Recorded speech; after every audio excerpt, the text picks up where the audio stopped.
Well, I kind of reworded a couple things. Oh boy, oh boy, oh boy. I forgot to print my letter thing. My rewrite. Things that make you go, That's exactly what my brain. Just because you wanted Just what I needed. Just what you wanted to do. And Should have left them right where they were. Where did I put my pen?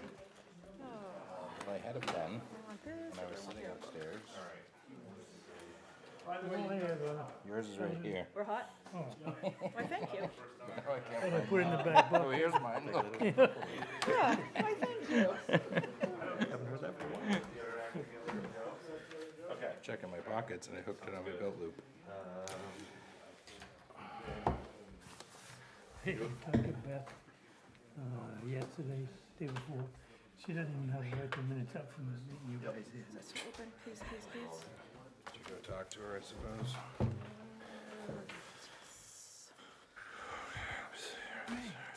I'm gonna do that.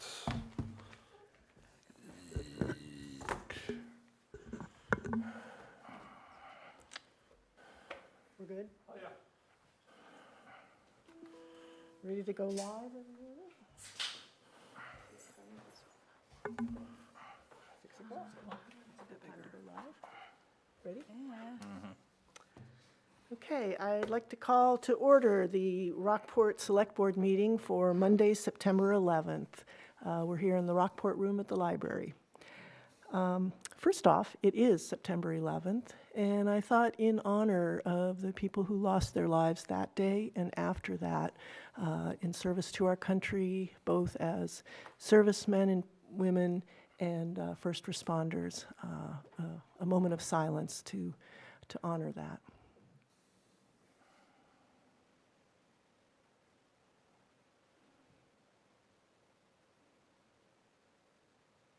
Okay, thank you everyone for attending today and those of you who are watching online. The first item is we have a public hearing for general assistance. John, do you want to?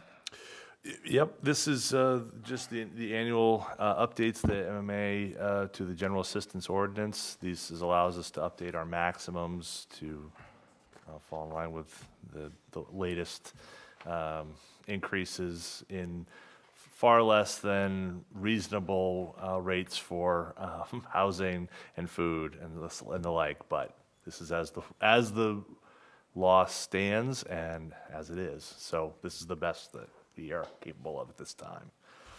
So you have to do this annually. This updates this ordinance, like a parking ordinance, are also something that this board can approve, and you'll see it later on the agenda for your approval. Okay, so is anybody here to speak for that public hearing? And could someone do it online if they let you know? Nope. Okay, well, nobody's here speaking up, so we'll close the public hearing and move on to the town manager's report and update.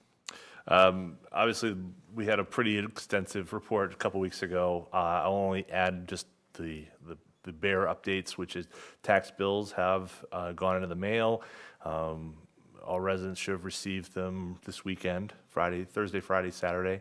And obviously the impact of the higher valuation, the decreased mill rate, and then of course we all deal with the delta of that and what that does for all of us individually for our values. So those bills have gone out. One thing I would add, and it's just maybe a silver lining, and it's a thin one on that cloud.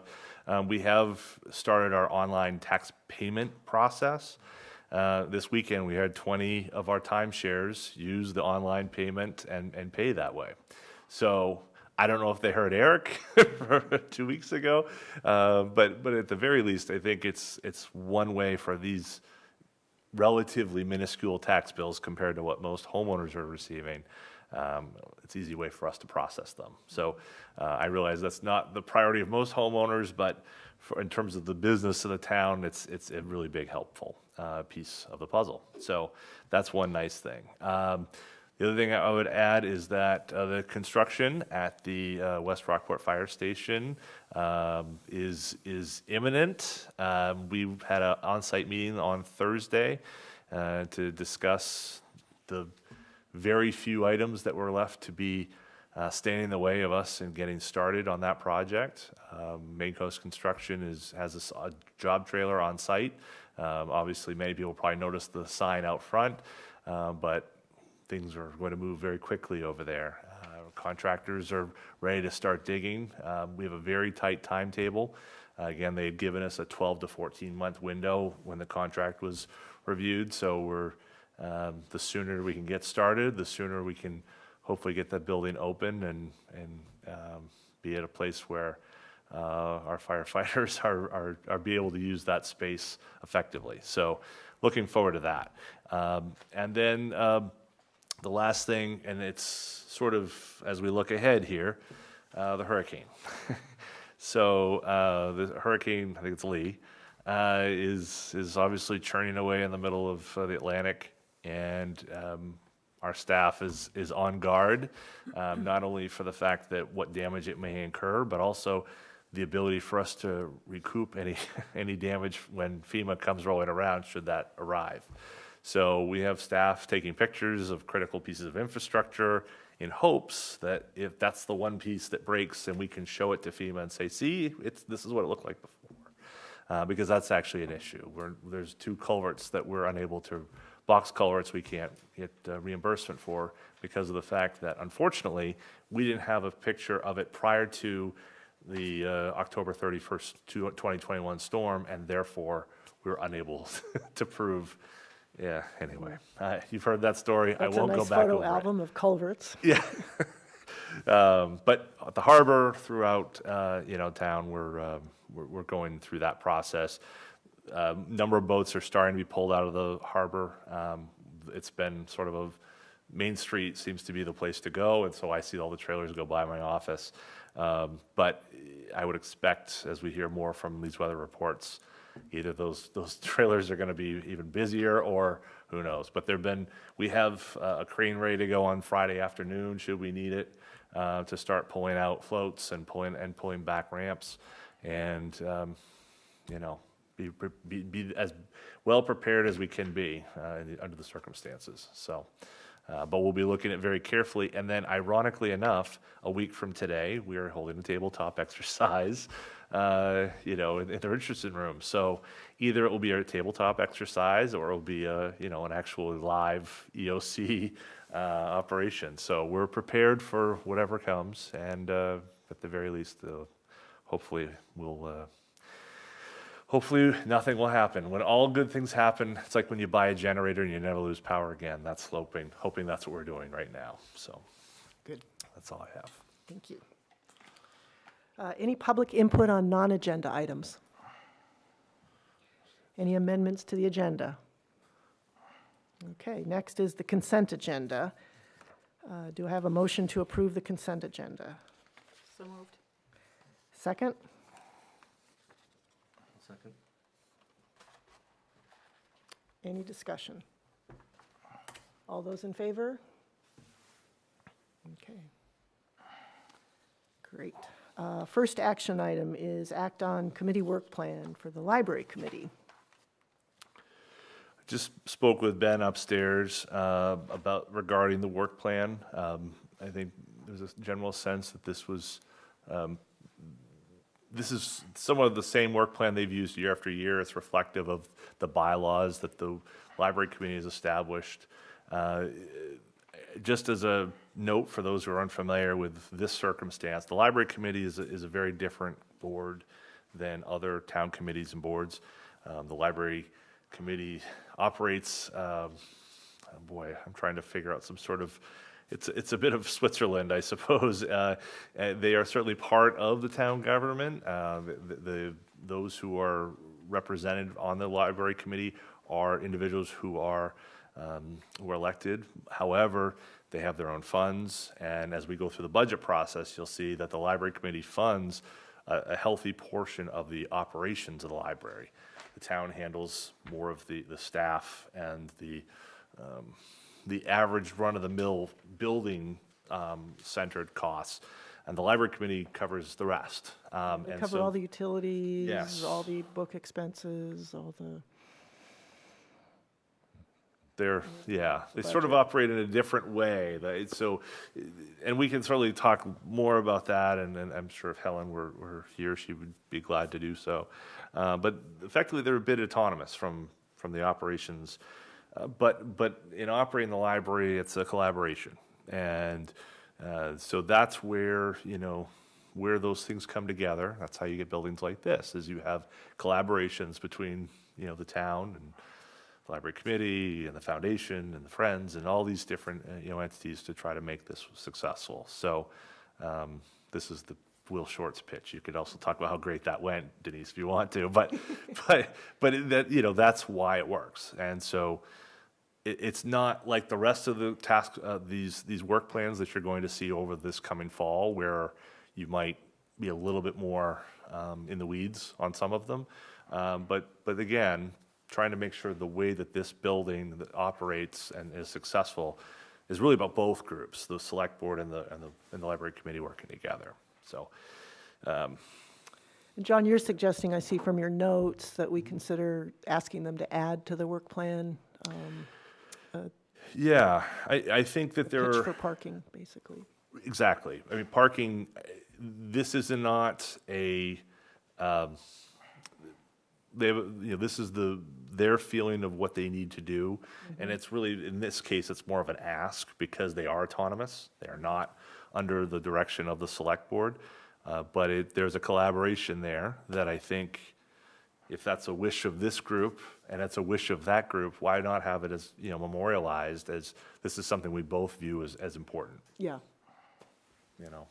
And I'm the liaison to the library committee. I know they're very, very much in favor of additional parking. For those of you without the background, when the library was first proposed and before it was built, we had space for 14 parking spaces along here.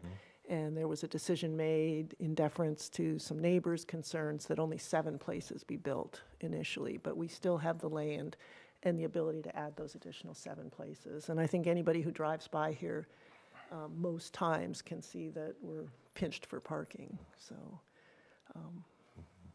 so I guess we can just ask them, we'd ask them to add that to their work plan. We're not going to unilaterally change their work plan. Yeah, I think maybe that's the best way to accomplish that, would be to approve the work plan with the request that they simultaneously Right, share in consider that adding. support, or Yeah. maybe other items that the board may have. But that was one that Ben and I have talked about a lot.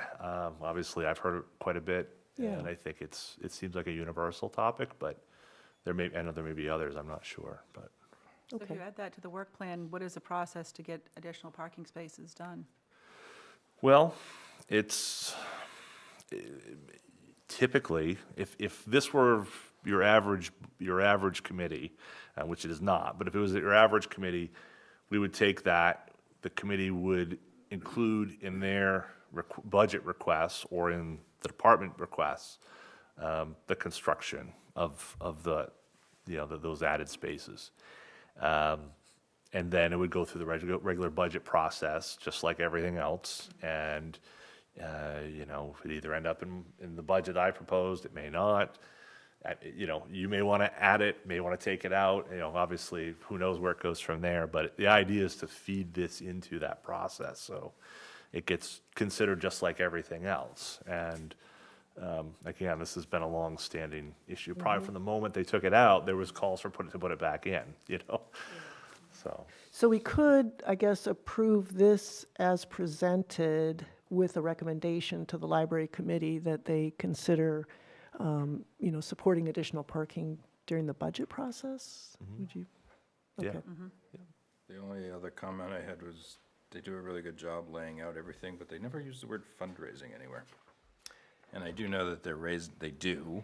Well, actually, it's interesting because the foundation is really the fundraising arm, and we've actually asked the library, now I have a foundation hat on, Yeah. have asked the library committee not to fundraise because it would Okay. create confusion among the donors if they're getting multiple requests for library donations. Oh, I was thinking they do the bake sales or book sales and The things like Friends do that. the book sales. All right, Yeah, all right, that makes sense. yeah, it's a little. I knew you it's would not know a- the answer, so. Well, it's just how to not confuse people. and feel like they're getting too many pitches each year for things related to the library.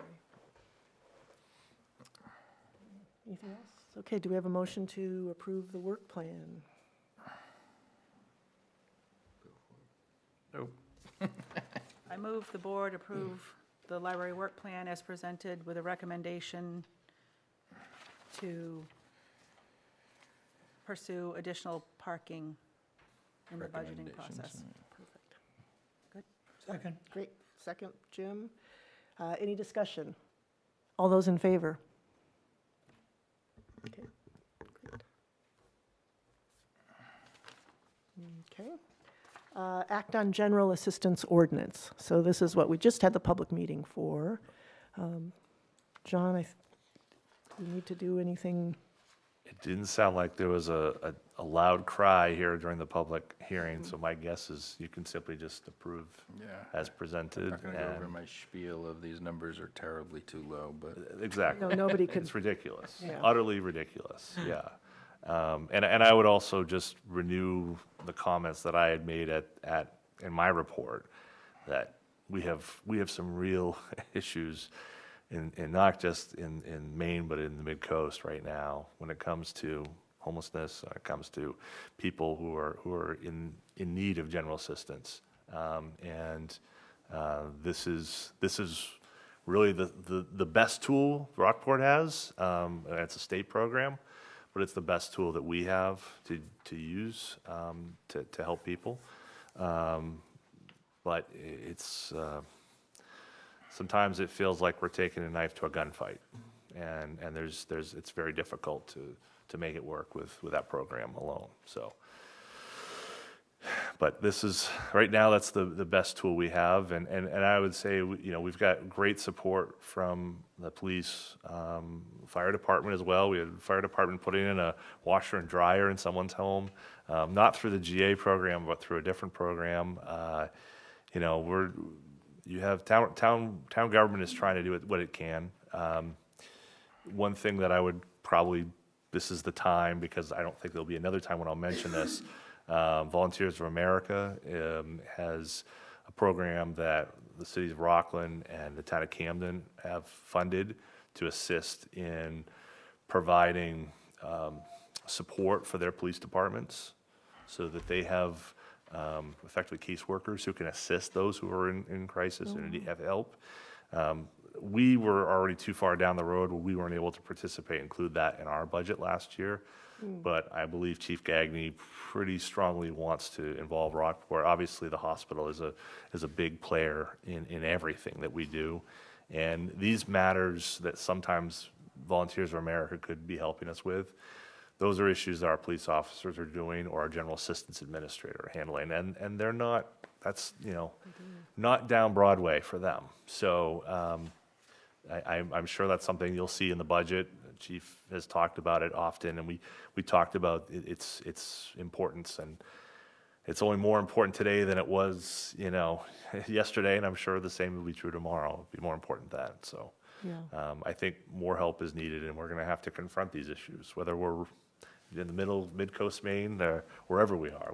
It's here. So Good. Well, so do we have a motion?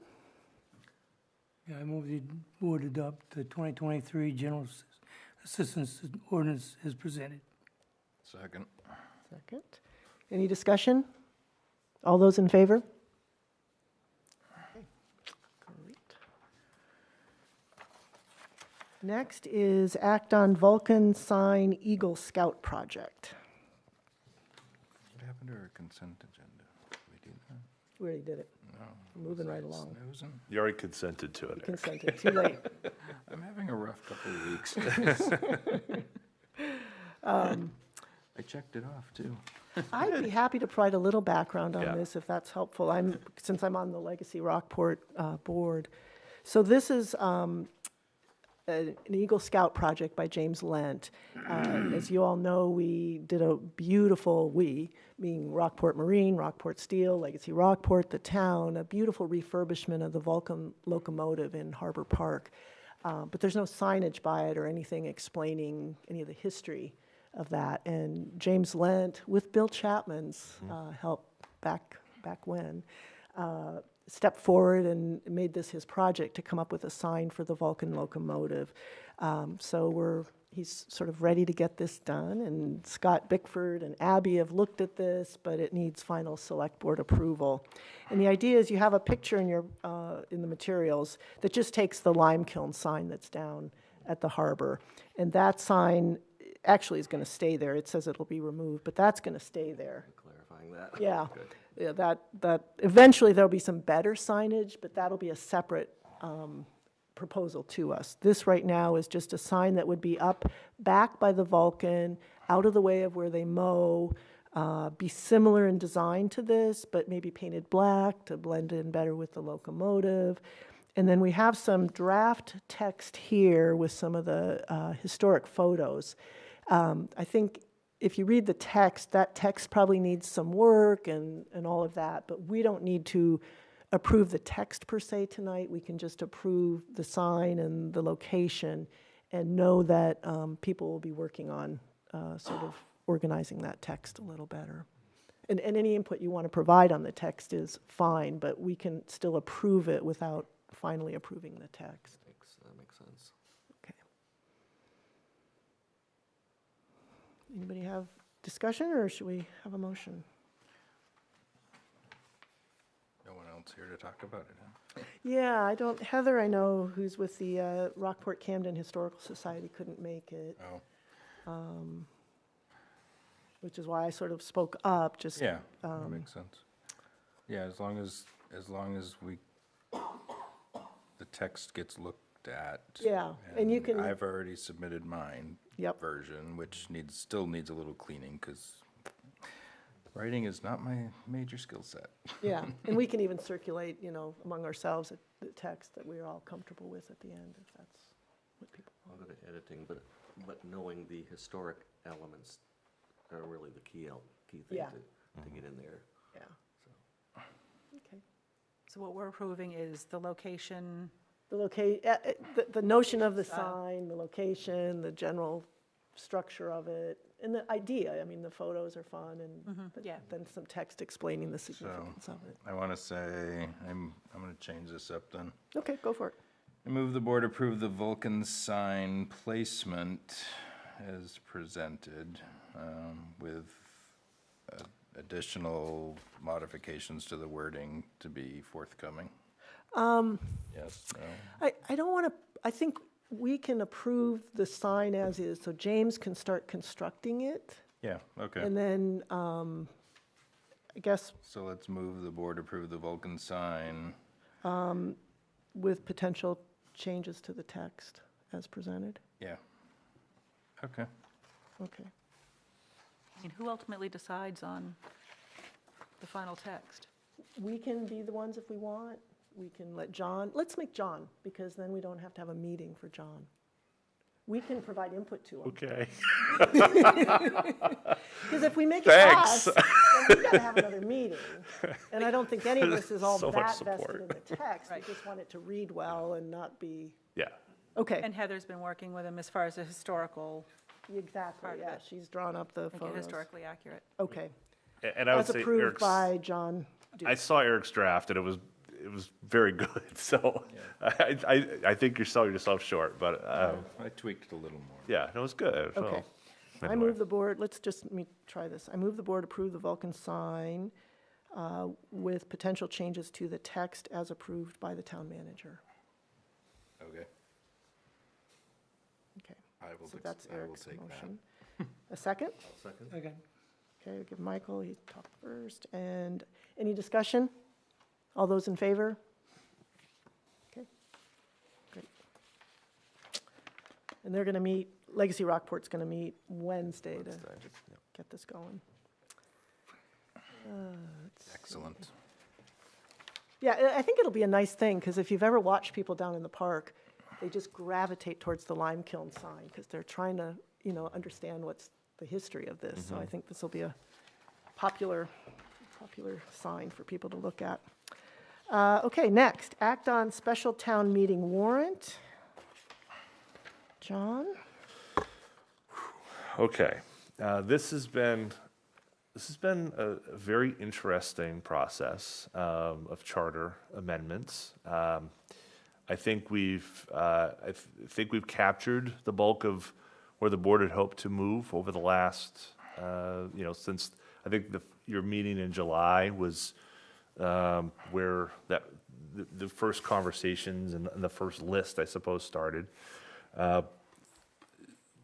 Maybe I'll just talk about format, less about form, or more about form than actually the text, because I think the text has been sort of worked through. But largely, the format of this warrant is set. Everything is set off by Article 2. So Article 2 is a general cleanup article that would ask the voters to make all those changes for. Sometimes it's terminology, sometimes it's changes in state law, consistency in language, the use of pronouns to general neutral pronouns. There are just a basic cleanup article. So rather than trying to include the entire text as part of Article 2, which would be we'd have a 112-page warrant, that seems unwise. It seems like we'd have maybe 3 voters at best. We do is effectively we create a draft of the charter, and that was what was included here after the warrant. All that should be in that draft are these cleanup questions. So independent of the other articles that we discussed, I've stripped those out. So Article 2 and the draft of Article 2 is what you see here in the packet. And those are strictly those issues of cleanup, of commas in the right place and so forth.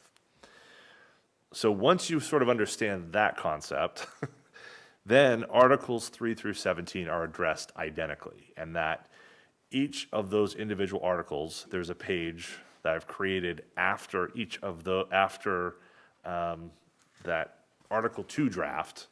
There's a page for Article 3, for Article 4, and so forth, that shows the exact text, strike through, and underline of text added. So you'll see exactly what's being discussed. So that's why there's a, quote, on each article is a copy of the proposed amendments is on file with the office of the town clerk.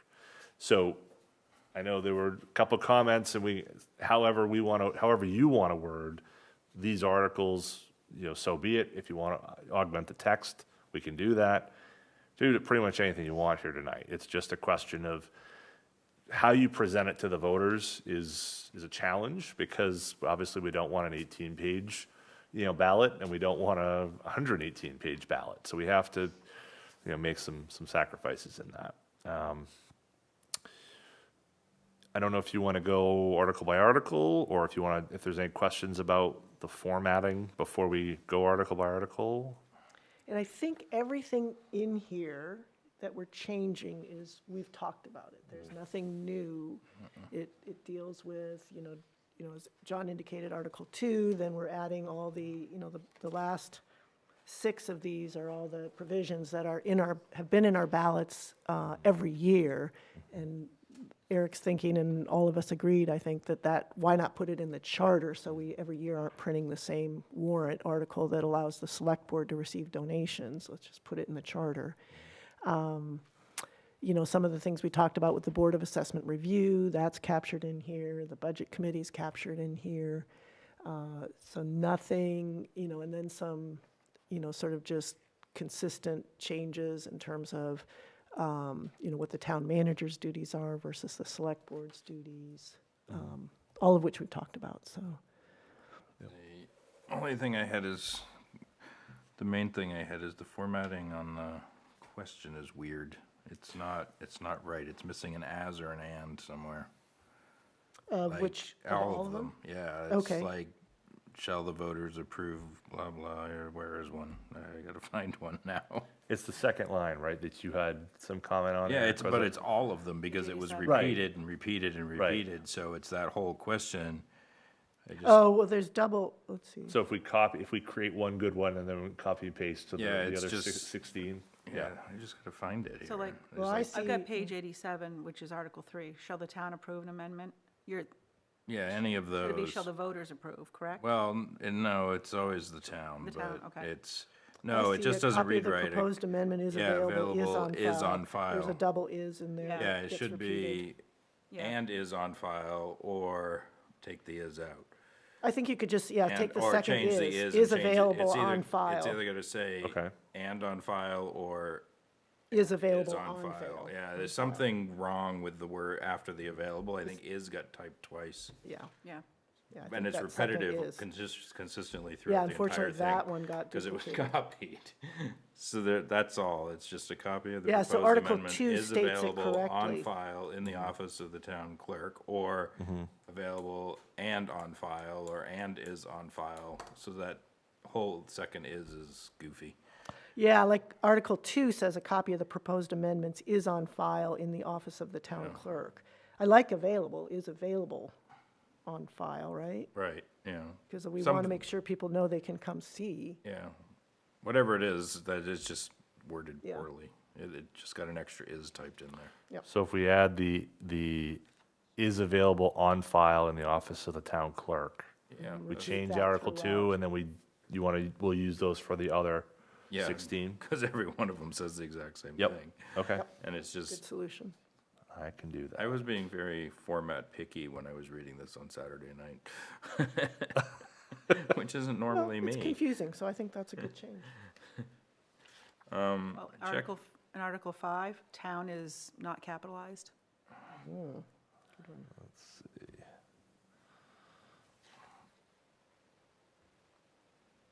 Oh, what about this one? Is one of those a strikeout and it's just not showing? Yeah, I wonder why it's not, though. Let me see if the hard copy, what page? Yeah, that's what I wanted to see.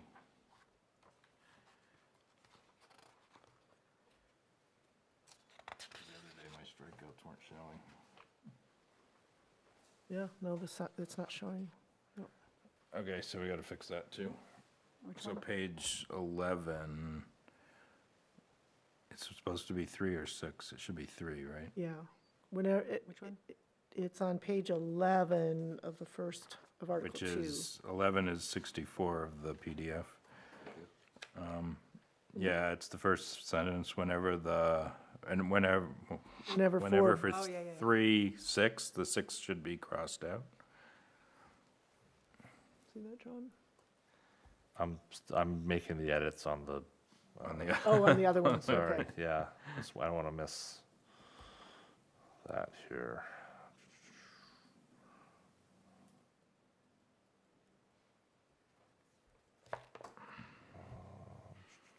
Almost there, almost there. Okay. And I'm sorry, which page was it? it's page 11, Okay. or if you're on the editable PDF, it was 64, I don't know. Oh, you're not, you're on Word, huh? No, I'm Oh. actually, I'm on the PDF right now, Oh, so that's so okay. The Yep. first sentence, whenever 4, 3, cross out 6, the 6 didn't get crossed out. So it's under section 5, absence or disability. Oh, yeah, I see it. I see it, oh, boy. Yep. Okay. What about the one right above that on the bottom of page 10? Are we, the new town manager or interim town manager, is one of those I's supposed to be gone? The very sentence before that Looks like one. we're capitalized, because up above, Yeah, we capitalized it, interim. and then there's a lowercase, so That should it's just be either or. deleted. Yeah, I think that little lowercase I shouldn't be there at all.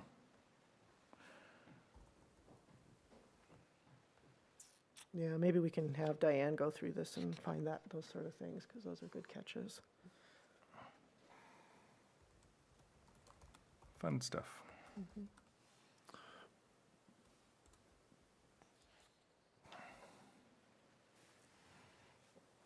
What was the second, what was the next one that you found, Eric? Oh, the sentence right above it, on the bottom of page 10. Event. See the very last sentence, until the new town manager or interim, and there's a little I in there. I don't think it's supposed to be there. I see it, yep. because we capitalize interim up above, so it should be capitalized in that sentence as well. Got it. So just take the little I out. Yep. Okay. And I didn't really find anything else.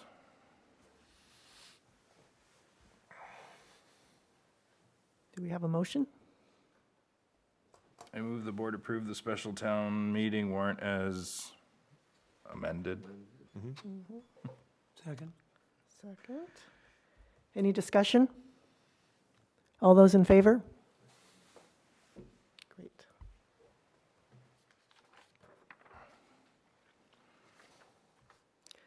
All right, next, act on parking and traffic control ordinance amendments. So this is a continuation. We'd started this conversation at your last meeting to discuss the draft parking and traffic ordinance that had been worked on from a staff level, and then we sort of brought forward for discussion last time. Some great thoughts, and I think it was very helpful as we were working through that process to take out some things that were no longer applicable and also somewhat nonsensical as well, just to call it as it is. Obviously, just to reiterate, because while we talked about it last time, those watching may not as be aware. So the last amendment to this ordinance was 1997, and it was in desperate need of an update. And our planner and community development director, Ryan Thomas, and our police chief, Randy Gagne, worked on this last spring, spring, to try to at least clean it up. The purpose of this was not to solve parking in Rockport, okay? So that was the goal in anyone's mind, that this was falling short. That's not the purpose here. The purpose really was to get to a place where we have a document from which we can work from, and then, address as needed. And obviously, you all had some thoughts and feedback you brought forward. There were some additions that were added since that point in time. I'd say most notably from your conversation, we talked about that list of streets and the miles per hour street speed limits. That's totally unenforceable. I don't even know why that's in there. Maybe that's an artifact of an older time. Probably that's what it is, to be fair. But I think the intent's good. But we've removed all those things and really placed that in the hands of Maine DOT, who are the ones who assign speed limits and state law. And those are really the two places those live. The other thing that I would say in terms of the volume of text that was added, probably the single biggest area that was added was this issue of weight limits for wintertime posted limits on posted roads. Kim, you know about that world a little better than most. If the town doesn't have that included in their ordinance, those are entirely unenforceable. And we've been posting signs, and most towns probably are, trying to enforce weight limits that don't exist. So we have the language in here that allows us to not only talk about it, but also provide those allowances so that those who are doing the normal everyday work that they need to can operate. So that's, we were able to address that. And this is MMA recommended language, so Yeah, this is not we something didn't just write it on our own. This It- is what no. they say works under the state law. so. Yes.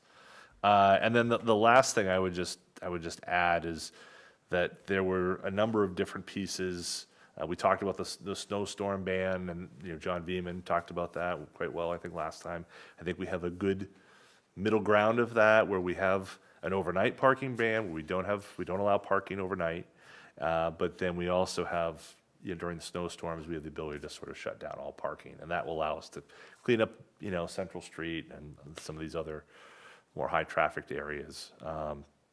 So, again, as a first start, this is a start. There is actually additional formatting that needs to go into this, but we got to the end of the day on Friday, and this was as far as we could go in this draft. But for all the reasons, and sort of that was discussed last time, parking is going to continue to be a conversation in Rockport. It's not going to stop with this. And so this at least gives us a jumping off point and hopefully also allows us some of that consistency. You know, Joe Sternowski was talking about that, about we need to have some consistency, and hopefully we can address some of those consistency issues too, with what we have here. Again, not an overreach, but just try to keep it in our pocket of where we are right now. And then I would suspect there'll be more talks and more discussion from the board level and maybe others in terms of how to address some of the other parking concerns that we have. But And I think importantly, this does allow us to post for 2-hour time limits in the downtown area, which we haven't done before, but I think a lot of people think it's time, so. And I should just add, because I said something about the enforcement of parking, and I was rightly corrected by our sergeant. We write a lot more parking tickets than I anticipated. So he was actually trying to get the numbers for me today, and he got called away. But I'm going to get those numbers for us, so that at least you can see what enforcement, what role enforcement has in our parking regulations at present. And of course, now with added, hopefully taking this and bolstering it with added signage and striping, maybe we've got a bit of a better place to stand from. So we keep the parking fines, right? Yes, Town does. yes, yep. Okay, do we have a motion? I'll make a motion. Okay. I move the board approve the parking and traffic control ordinance amendments as presented. Second. I just wanted to comment on, I know you were rushing it. I did make some comments on the formatting, Orion, so I don't know if you see my comments on this or not, but He John did, can give them to but you. I'll give them to And you, we'll, yeah. yeah, and we'll get Diane. It wasn't anything major, just a couple little, an extra space and just pointing them out. Yeah. Yep, good, Nothing that impacts it. okay. Any other discussion? All those in favor? Great. All right, thanks, Orion, for taking the lead on that, and Randy, who's not here, Chief Gagné. He's watching though. Good. So- Well, we appreciate the work done on that. Okay. That concludes the action items on our agenda. Our next section of the agenda is a discussion item, and we've got the chair of the county commission, Ed Glazer, here, and our Rockport representative on the county commission, Sharon Pullman, as well as our state senator, Penny Beebe Abbott. So welcome to all. Oh, Beebe, I'm sorry. Yes. Well, anyway, welcome to all of you. Jeff, yeah. I would like to just make an opening statement, and for those of you who know me, this is maybe a little out of character because I like to go along, get along, and overall that's what I want us to be able to do here, but I feel like some things need to be said. So first of all, thank you for coming to tonight's meeting. I know it's not necessarily the meeting we would all want to be getting together about, but so historically, the towns entrusted the 911 emergency response dispatch to the county, with commitments by the county that it could do this and was best positioned to do so. Through county budgets paid for by our residents, significant resources were expended to allow for a state-of-the-art dispatch center. The county budget committee never challenged or limited resources for the operation of the center, including all necessary personnel. Yet despite this, and warnings from our experienced emergency personnel, our fire chiefs and police chiefs, who directly warned the county that staffing was being mismanaged as early as January and perhaps before of this year, the county continued to lose essential personnel, refused to listen to the experienced emergency responders, and so mismanaged the system that it lost its state certification to operate the system. This system that the county let fail protected the life and health of our residents. Minutes matter in emergency response. Our residents are now experiencing delays in emergency response that are the direct result of the county's failure to manage this essential function. One of only 4 functions the county is tasked with managing. The county has failed us, its residents, who trusted and relied on it to take care of the system. We provide the actual emergency responders. We just needed the dispatch to be appropriately managed. It would be one thing if the county was starting from a place of credibility and partnership with the towns when this happened, but that's not the case. I don't think we can have a meaningful discussion of a going forward relationship and partnership on this issue or any other without a brief recap of how the county treated its service towns during allocation of the American Rescue Plan Act money. In 2020, the county was allocated $7.7 million based on the county population, of which Rockland, Thomaston, Camden, and Rockport comprised 46%. The county asked its towns to propose projects for funding from its $7.7 million. The ARPA legislation specifically identified broadband as an important use of this money. The 4 towns, Camden, Rockport, Rockland, and Thomaston, had recently formed Midcoast Internet through interlocal agreement to provide fiber internet throughout the area. In each of the towns, over 90% of the voters had approved the interlocal agreement. The 4 towns together proposed that some portion of the county's $7.7 million be granted to provide fiber internet to the area. The county commissioners summarily rejected this proposal with no discussion. At a public meeting shortly after this, at which a Spectrum lobbyist was on the agenda, the Camden Rockport representative, Sharon Pullman, voted in favor of a motion to ban all public comment on broadband. They would not allow any of the select board members from their service towns to speak, nor the public, many of whom had taken time off from their jobs to be at a 2 p.m. afternoon meeting. Instead, they spent the bulk of the meeting asking the Spectrum lobbyist about the quality of internet service available in Knox County. At a subsequent budget committee meeting, all attendees were shunted off into a room to watch the meeting on TV. Knox County was one of the few counties in Maine that did not allocate any of its ARPA funding to broadband or to its towns for that purpose. I say all of this not to rehash what I hope is an embarrassing moment for the county in which they acted with utter disdain for their partner towns, but to let you know we have a steep hill to climb. One we are willing to climb, but need to see some strong evidence that we have an actual partnership with the county on this all-important issue of emergency response.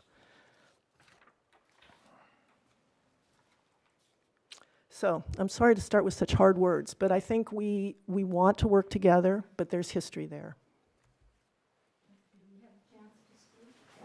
Absolutely. We believe in public. Sure, yeah, if you're on the mics, then people who are watching from home can hear you. It's an unfortunate note you started off on, Denise.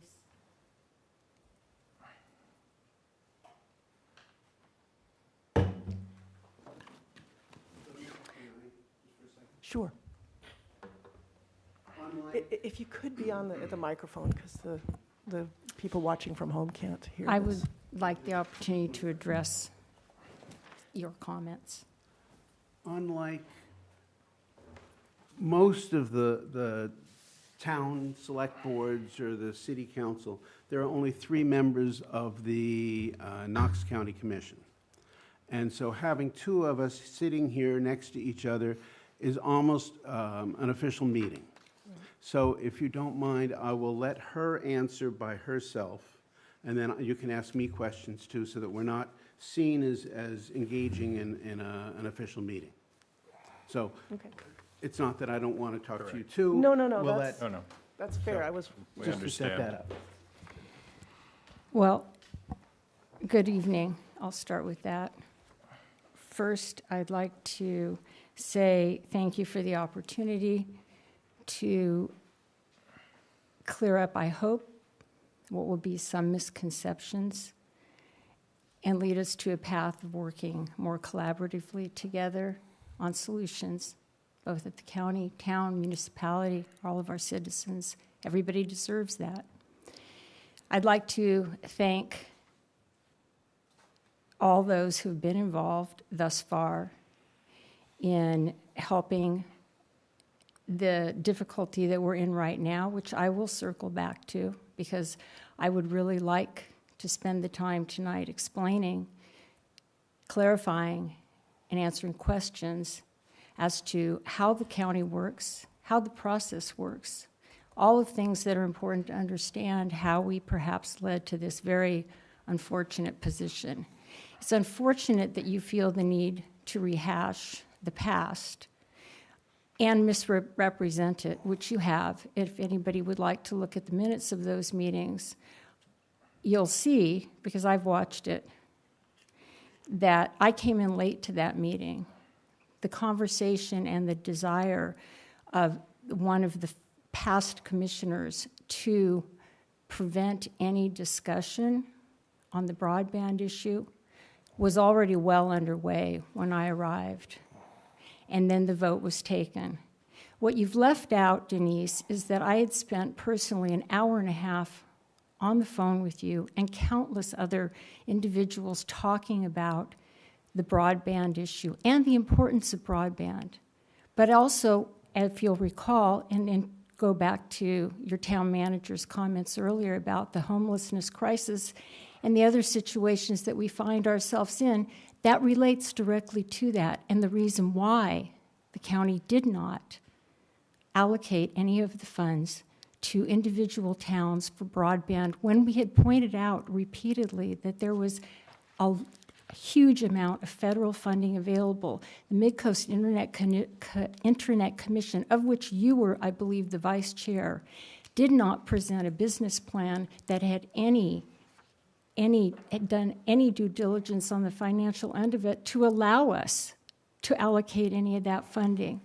And in fact, to go back, the first request that came from the Mid-Coast Internet Coalition for the ARPA funding was for the entire $7.7 million. They then retracted that. Let me finish, please. They then pulled that back to request $4.6 million.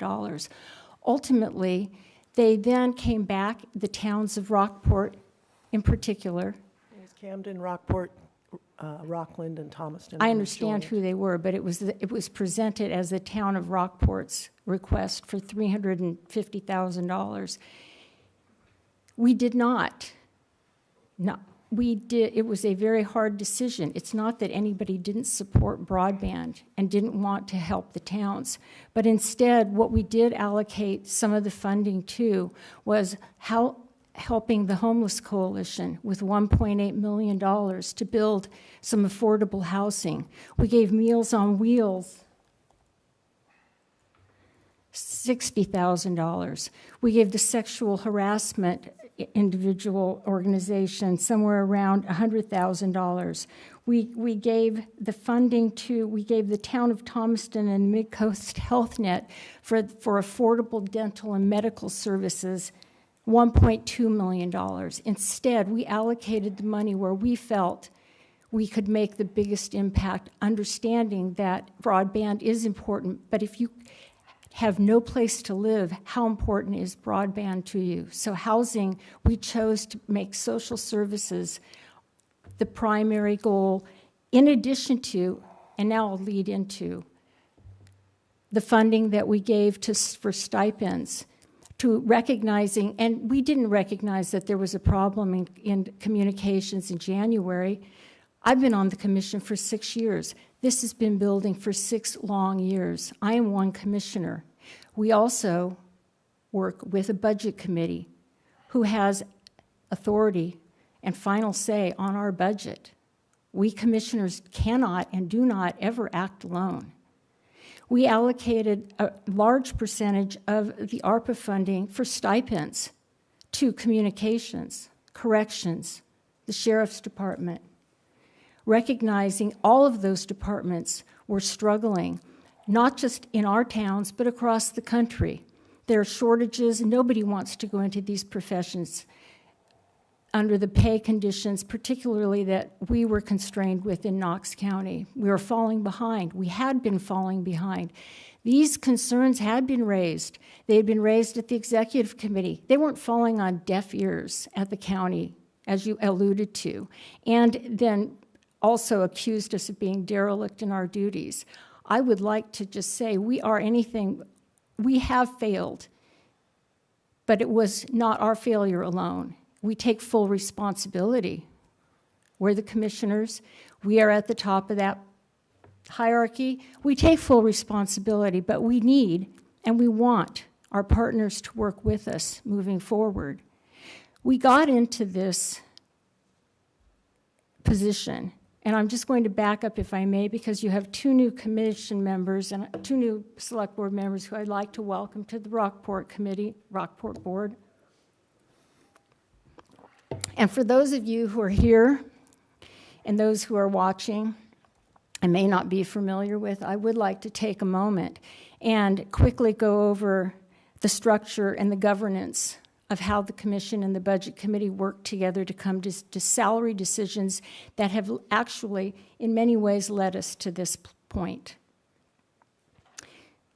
If you're not familiar with how the county operates, we have 3 commissioners. We need 5, because with 3 commissioners, as Commissioner Glazer just spoke about, 2 of us together are meeting. It's very difficult to accomplish things with 3. We are in the process of revising our charter to address that.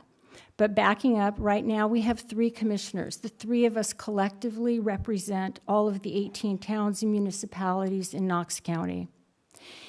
We have fiscal responsibility and policy-making decision for the county departments, not just 4 departments as you suggested, but we have responsibility for, yes, communications, the sheriff's department, overseeing their budget. The sheriff is elected. He oversees his own departments. Corrections, emergency management agency, the district attorney, deeds, probate, and the airport. Every year, and then in addition to the commission, and those are the county departments we collectively are responsible for, to which all the towns and municipalities pay some percentage based on either population or some other formula with this assessment of values and so forth, which I'm happy to give you some of those numbers and how it works. The budget, so there's the commission, and then we have 9 members of a budget committee, which, unlike your budget committee, which I believe is advisory, ours is actual, they have the final authority in the budget. So the process that we go through, and all of those budget members, there are 9 elected by each community. If there is nobody to elect them or no candidate that comes forward, then the town or the select board's responsibility is to appoint them. Just like your budget committee, we have problems with people attending on a regular basis. We have to call people to get a quorum often, and yet they're the final authority in our budget process. I'm not putting this on them. I'm saying how the process works is it's a joint process between us and the budget committee. We start with our process in April. We have preliminary joint budget meetings. I'm just pulling up my document here. We have joint commission budget meetings to get us an assessment of where we are in the budget, any perhaps unanticipated or unexpected expenses that might be coming up that we can then allocate for or plan for. We've met twice this year. The second meeting is August 10th, when our communications director announced that the 911 dispatch center was going to close down for lack of appropriate number of employees. That was a catalyst that has started a lot of things in motion. The good that came out of that is that we're all talking to each other, and in ways that we haven't. And I think that there is an opportunity for us to all come out better at the other end. And I know that our fire chiefs, police chiefs, EMS, town managers, selectors, everybody's talking. We want to make it better. Whoever owns it, it doesn't have to be the county. But I'd like to circle back just for a moment to how the role the Budget Committee plays in how we ended up in a position where we're not able to pay our employees enough at the Sheriff's Department, Corrections Department, and in particular, and I'll address specifically the Communications Department. We go through an exhaustive process. Each department presents a line item budget starting in September to the county administrator. From there, those departments all present to the commissioners, and we scrutinize every department budget. We ultimately come to the point where we are in agreement.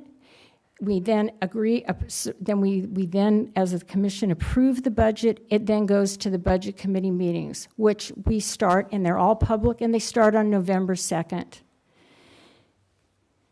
This problem with all three of the departments has been building. It's just come to a head. Two other departments might not be far behind if we don't address the issue with funding, wages, benefits, overtime, all of the stressors that they're under. And I would like to say that part of what led up to this is our Budget Committee. Last year, the commission approved a 22% increase for the Communications Department, and we had 4 of the 9 Budget Committee members and you can look at the minutes, say it was the worst budget they'd ever seen, and they voted it down. They did not support it. That plays a role. And every single year, the commission has gone in and asked for, after reviewing with our department heads and going into each of those departments and understanding really deeply how bad the problems are and bringing it back to the Budget Committee, it has been extraordinarily difficult to push through any kind of raises or other benefits or other compensations. I hope that this year will be different. As we go into our Budget Committee meetings, we recognize that all of the towns pay into all of these services. And I understand Rockport you have made it clear that you're withholding your payment. That's certainly your ability to do that. Unfortunately, if you do that, it will just further the problem in allowing us to come to some solution to provide the public safety that all of our citizens deserve. I have a newspaper article that we brought up at the end of last budget meeting saying, where would you like us to make the cuts? Would you like us to make the cuts to 911? Would you like us to make the cuts to the Sheriff's Department? We posed those questions to the Budget Committee. So I'm not trying, it sounds like I'm putting everything on them, but I am putting a lot on them because they are the ultimate authority. And if they have a majority of their votes, they will override, and they do override what the commission votes for, with the exception of last year. The commission prevailed, and the budget went through.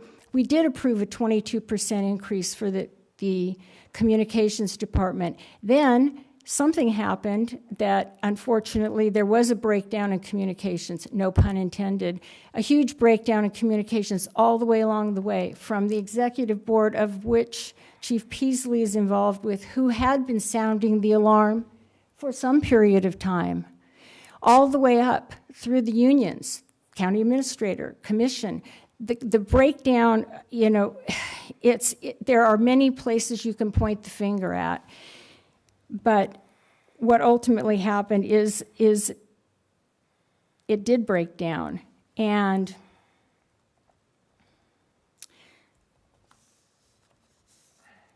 so I've said a lot, and I will say again, in closing, I really do hope we are here to listen, and it doesn't help when you accuse us of being derelict in our duty, which the chair of the select board did in the email after we sat and wrote a letter to all the towns, all the EMS, all the fire chiefs, everybody, letting you know what we are trying to do. It is a difficult uphill process, and it will take all of us working together rather than pointing fingers, because there are, we can point at a lot of people, but I do implore us all to move forward to find solutions rather than rehashing how we got here. Thank you.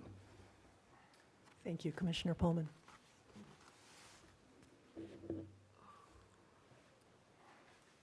Commissioner Glazer.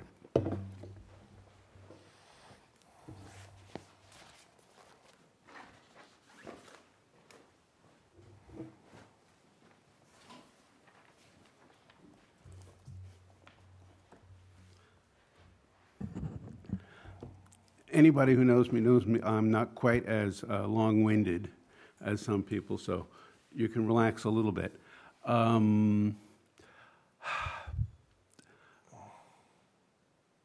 I think Commissioner Pullman brought up some important points, but I'm going to skip over most of them to get to where we are now. I will say, as she said, there's plenty of blame to go around for all of us.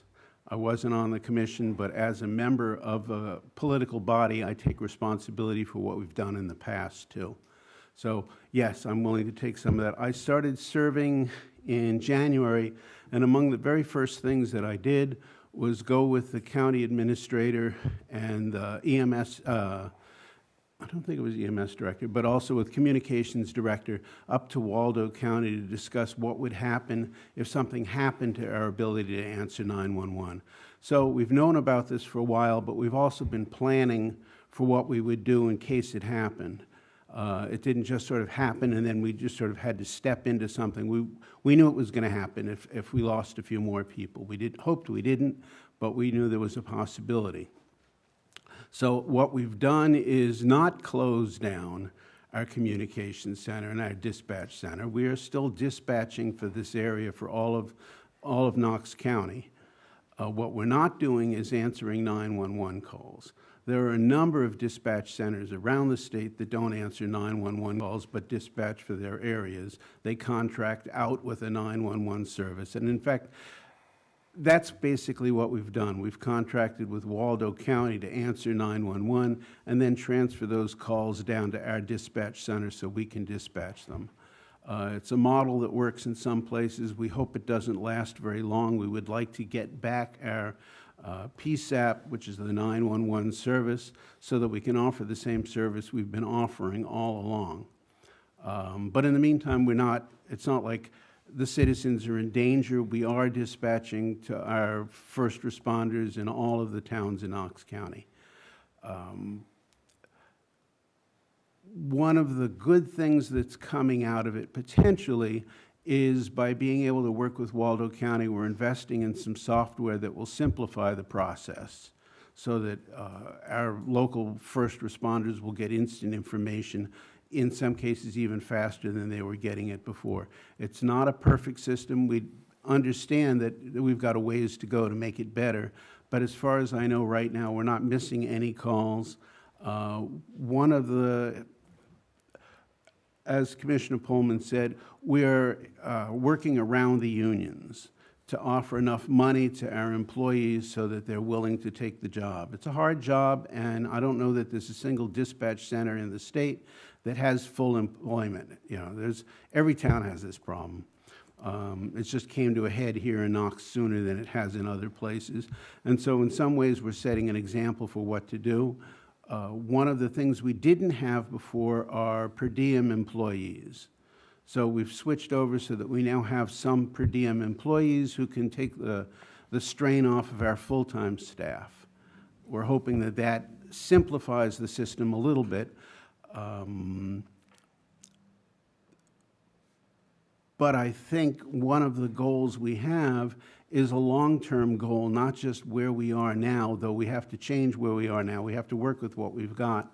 Our long-term plan is we're going to hire a consultant, find out how these dispatch centers are done around the state, how they're done in other states in New England, see if there's things we should do. There's 2 points to it. One is governance.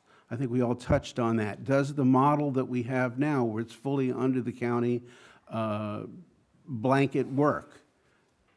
Our mechanism right now is a lot like the airport. And it might not work. The airport has more people on the board that are representative towns. In the executive board for the communications center, all of the board are first responders. And so therefore, though there are representatives of the towns, there are no elected officials serving on that board too. Maybe that's one way we should change the governance model. Maybe it doesn't need to be under the county. Maybe the county should just be a fiscal representative for something that the towns put together. There's lots of possibilities. We know all of us in the county need this service. It just doesn't necessarily need to be the way it is.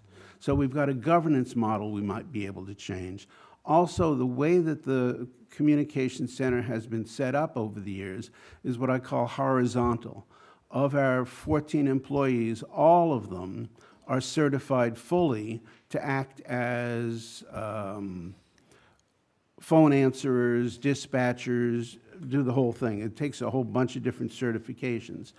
It may be that we shouldn't go in that model, that maybe we need to have 5 or 6 who are fully certified and another 3 who are only certified for part of it, maybe just answering the phone, so that not everybody has to meet the same qualifications. It would be easier to find employees, and therefore there'd be a sense of moving up the ladder as you got better at what you're doing. Right now, once you're there, you're there. So there are other models that we're working on. We don't know exactly where it's going to go. I think to the point really is, this is where we want to get as many towns involved in the discussion as possible in what we should be doing and how we could do it. Instead of it just being a contract that you sign up with the county and say, okay, provide this service, we need to go ahead in a different manner than we've been doing it. I don't know exactly what that model is going to be. I personally have my own opinions, but I don't think my opinions are really what matter. I think that's just one of the different kinds of opinions we want to fold into this, so that as we move ahead, we've got something that's better for everybody. I guess that's probably all I have to say, but I think we're all happy to answer questions. Well, and I don't know if Jason or John, you want to have input here. I mean, I think what we're looking for is a partnership with where our input is respected and taken in and valued. And I think there's been a sense, and I'm not going to touch ARPA other than to say the way we were cut out of the process was the problem. The substance of it, definitely the county could make whatever decisions it needed to make. But the notion that the service towns weren't even part of the discussion, I think that's what we're looking for, is some indication that the county, you know, we've got just excellent people in all of we have the first responders who can help figure out what is the best way to organize and move forward. And we need to feel like we're being heard and our partners at the table. And that's, I think, been part of the historic problem with the relationship.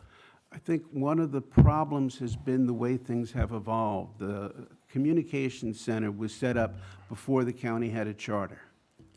And when it was created, the executive board had a lot more power than they have now. According to what I've read, they were the ones who could pick the executive director for the department. They were the ones who worked on the budget entirely. Once we got a charter, everything started to fall under the county administrator. And by falling under the county administrator, the county itself became the people who hired the director. We became the ones who worked over the budget. And so this executive board only became advisory. It may be possible that, because again, we're working on the charter, that we need to give the executive board more teeth so that when they say this is what the budget needs to be, that's what the budget is. It's not. Budget committees in general, I'm sure you've seen this, they see their job as saving taxpayers as much money as possible. That's to make sure that they're getting as much, as they say, bang for the buck. And so just generally, budget committees will sit there and say, oh, that's too much money, you can't pay them anymore. And that's a hard nut to crack when they may not understand how much we need to pay an employee who's going to work 12-hour shifts and work all night and work 5 days a week in some of the most stressing kinds of phone answering there is. So we all, I think now that we've been through this process, we know we have to pay them more. We know we have to pay corrections more. We know we have to pay our sheriff department more. We're all understanding that now. But I think getting that mechanism away from budget committees and giving it to people who may, but there still has to be, one of the problems with the executive committee is nobody there's an elected official. So there also has to be on that committee some form of elected representation too. So when we look at what a governance model is going to be, it has to include all of those things. And it doesn't. Can I ask? Sure. I'm new kid on the block here, and I don't really understand, or I haven't studied the full organization chart, so to speak. But my basic understanding is that there are like, what, 14 or 17 people when the department's fully staffed? Is that 14. 14. And over months, is it, or a year or more, it whittled down to, what, 4? Basically, yes. Am I to understand that all of those that left were primarily leaving because their pay rate was not enough? Because that's generally what I'm hearing. It's a snowball. And I'm shocked that the numbers would get to such a small number of employees before the red alarms came on, if I'm understanding correctly. As you know, it's a snowball kind of effect. When you lose a couple of employees, all of a sudden, everybody's working more hours. Yeah. You lose another employee because they don't have enough time to go home on weekends.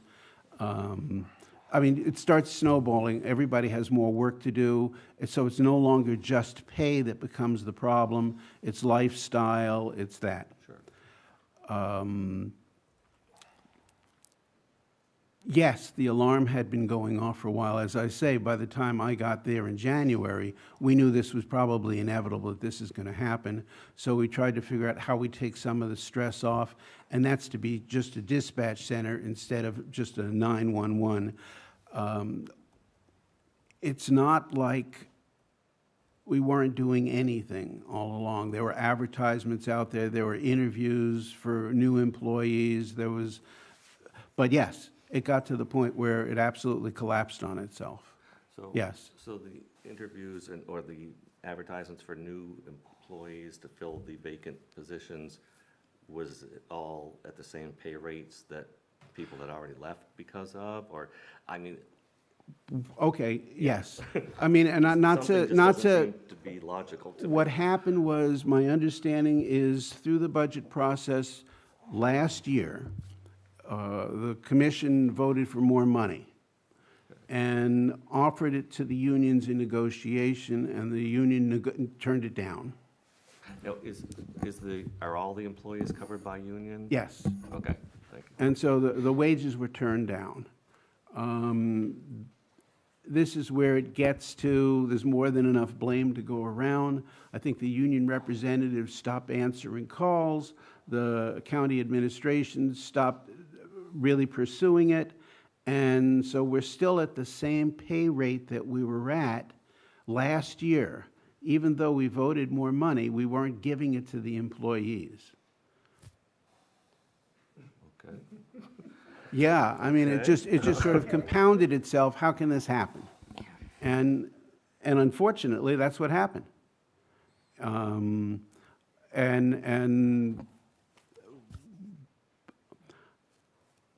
I'm speechless about it too. So you can't pay more? You can't pay more unless the union is willing to accept that in their contract. Correct. My understanding is it goes to the Labor Relations Board, and it's as bad to try to pay more as it is to pay less, because you're breaking the contract. can I? But, Sharon wants yeah, to- sure. of I'll just weigh in on that and say, Ed's new, and I thank him for coming tonight and all he's doing. He's taken the lead on, on this as the chair, and he's the interface between the executive committee and trying to work through a lot of this. But for the union is very, our hands are tied at the commission. We can offer as much as we want. We can offer all kinds of things, but at the end of the day, the union must agree to whatever it is we're asking. And although they did agree, the commission did approve a 22% increase in dispatch, recognizing that the employees of the dispatch center, new employees, were being offered less than you could be paid working at McDonald's. You can earn more working at McDonald's. And so what happened, though, apparently, as Commissioner Glazer just said, is that the union wasn't happy with the way that the pay increase was structured. And then through, again, bad communications, those talks broke down. Talks broke down with the union and the county administrator who oversees those budget negotiations. They broke down all the way across the board. And it wasn't made clear to the commission and others until we were so far down the path that everything imploded. And it is incredible. Yes, the dispatchers have a union, the sheriff's department has a union, corrections has a union, and we must negotiate with them. We're now busting the union, if you will, by offering pay, and we're advertising. I have the advertisements here. They can be looked at anywhere. The pay that we're offering is substantially above what the union had agreed, and we are doing what we need to do to try and address and get back some of the dispatchers who left and encourage others to apply. It's a hard job. We're mandated by how many people have to be on duty. We must have at least 2 people on duty 24 hours a day, always. And so we're doing what we can as quickly as we can, recognizing that public safety is number one. We're all citizens too. I live in Rockport. I would be more than happy to pay more of my taxes. We just got our tax bills, as John mentioned. 6% of our bill goes to the county. 66% goes to the schools, and I'm not even going to get into that, but I, as a citizen, would be more than happy to pay more. But anyway, Michael, to answer your question, yes, as incredible as it is, the unions, that they're a big part of this. Is the union asking for anything? Like, I've never had to deal with unions, but are they giving a counter offer? Are they asking anything? One of the So you have an problems, idea right. how far apart things are? One of the problems is you don't necessarily talk to the union or the union members. You talk to a representative for the union. And my understanding is the representative for the union had personal problems and had stopped basically acting as the representative for the union. Okay. And so there was nobody to communicate with, Okay. at least not officially. And this is where it falls down. On a county level, we didn't pursue it enough. Say, yes, we understand what you don't like. Tell us what we should be doing next. They never came back with an offer at that time. Did we follow through and say, okay, you didn't come back with an offer, we're going to make you another offer and see how you say? So yes, it fell down to some extent on our part too. It's not just the unions. What's happened since then is there are only 2 people left in the dispatch center who are members of the union. And those 2 people have voted, or are voting today, I believe, to decertify the union that they were a member of. And once that goes through, they will join another union, or odds are they will join another union, though some people are saying that they shouldn't join a union. They should act as their own union, in effect, and negotiate with the county. A lot of people like a union. They like to rely on the expertise that a union provides them. And I believe that they will probably sign with a new union. But in the meantime, the contract is still active because these are the members, but we're basically ignoring the contract. Right now, we are just giving them more money based on a different pay scale than they had before. My last question Sure. probably would be, when the employees have been exiting, like jumping off the ship, have there been exit interviews, things like that, to actually know why people are leaving? Yes.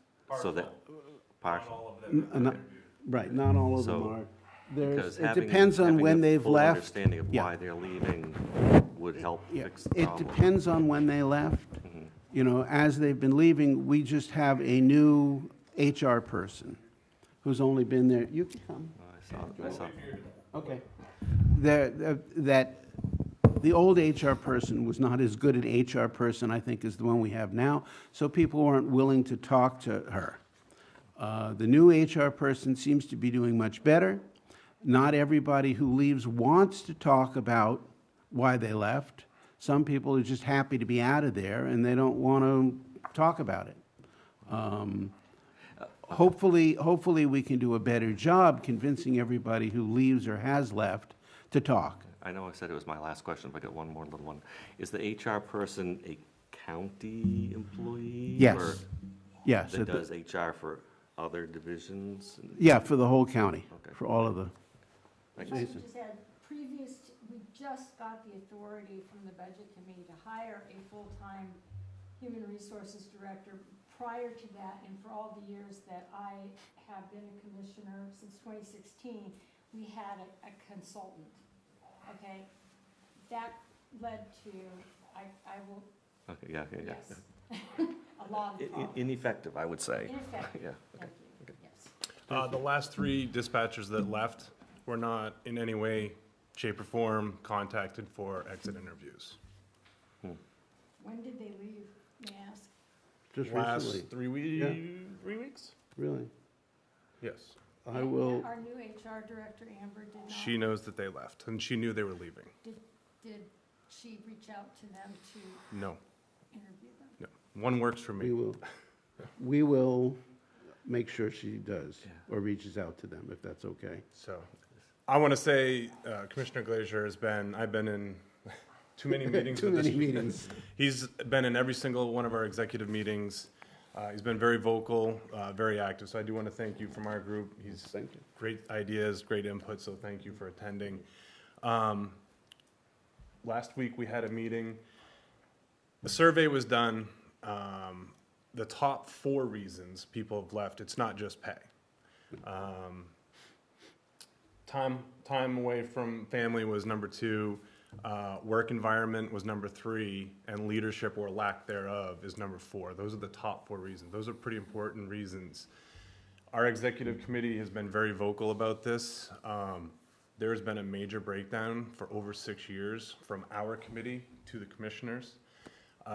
We have been passing information nonstop. Not that all of that information is getting pushed forward to them. It's been bad. There is a major lack of leadership throughout. We have all been addressing that. We brought it up at the commissioners meeting, the budget meeting. Every one of our executive meetings, we've continuously brought this up. It is a major lack of leadership all the way around. If you don't fix it, you're not going to fix the problem. You can offer all the money in the world you want. People are not going to come here and work if it's not a good work environment, and that's what needs to be addressed as well. It's one of the most important things. We've all said it in every meeting, nonstop. It's what people have said. It's a horrible work environment at times, and nothing has been done. No one's gonna leave at this point. I understand there's only 2 people left. That's the problem we're running into right now. There is only 2. Well, there's more than Well, 2, but there's only 2 union members. That's where I'm going. 2 Yeah. union members. There was an offer made in January. I think it was 3 or 4 at the time. The one representative said, no, we're not going to accept this. We want something across the board. They wanted a percentage for everybody across the board. The talks immediately stopped from the county administrator. I have the emails, and that was the last thing. There's never been an offer to this group since, and we are now in September. Not a single attempt or effort was made. You January. can, we've heard they didn't want to talk to us, he didn't want to talk to us back and forth, but there was no other attempts in 8 months. So there's something much more systemic than. Absolutely. Yeah. So you're saying information was passed along, but not to the commissioners. Where's the stopping point? Well, I think it's a very subtle way of saying it also falls on the county administrator. I don't know that it does, but I understand that's where the frustration comes down. One of the things we're trying to do on the county commission level is, and I mean, I think this gets to the governance model.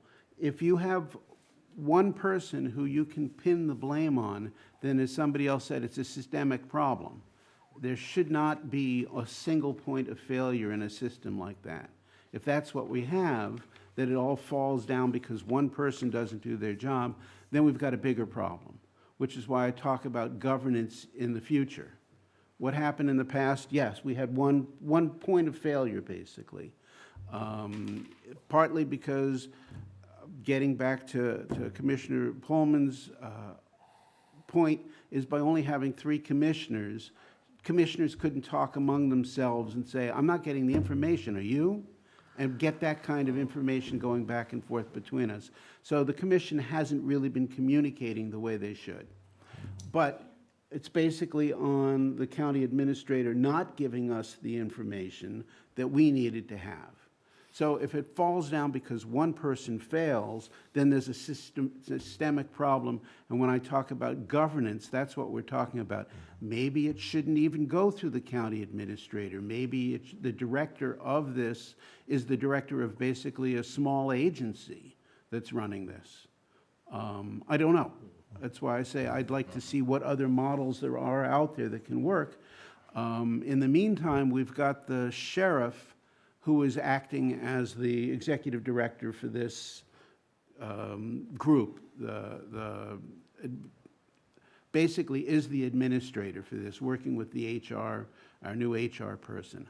What we need to do is, in the next couple of weeks, as soon as we can, is find a temporary director so that we can take some of the strain off of the sheriff so he can go back to the other problems that we're going to have in the next couple of years, which is corrections and the sheriff's department.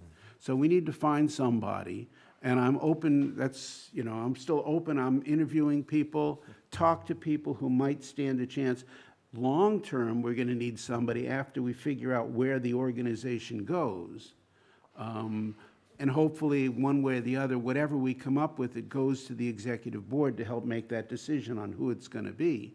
But we can, again, we can keep pointing out where it fails, and I think we understand that there is a couple of spots where it's a single point where it failed.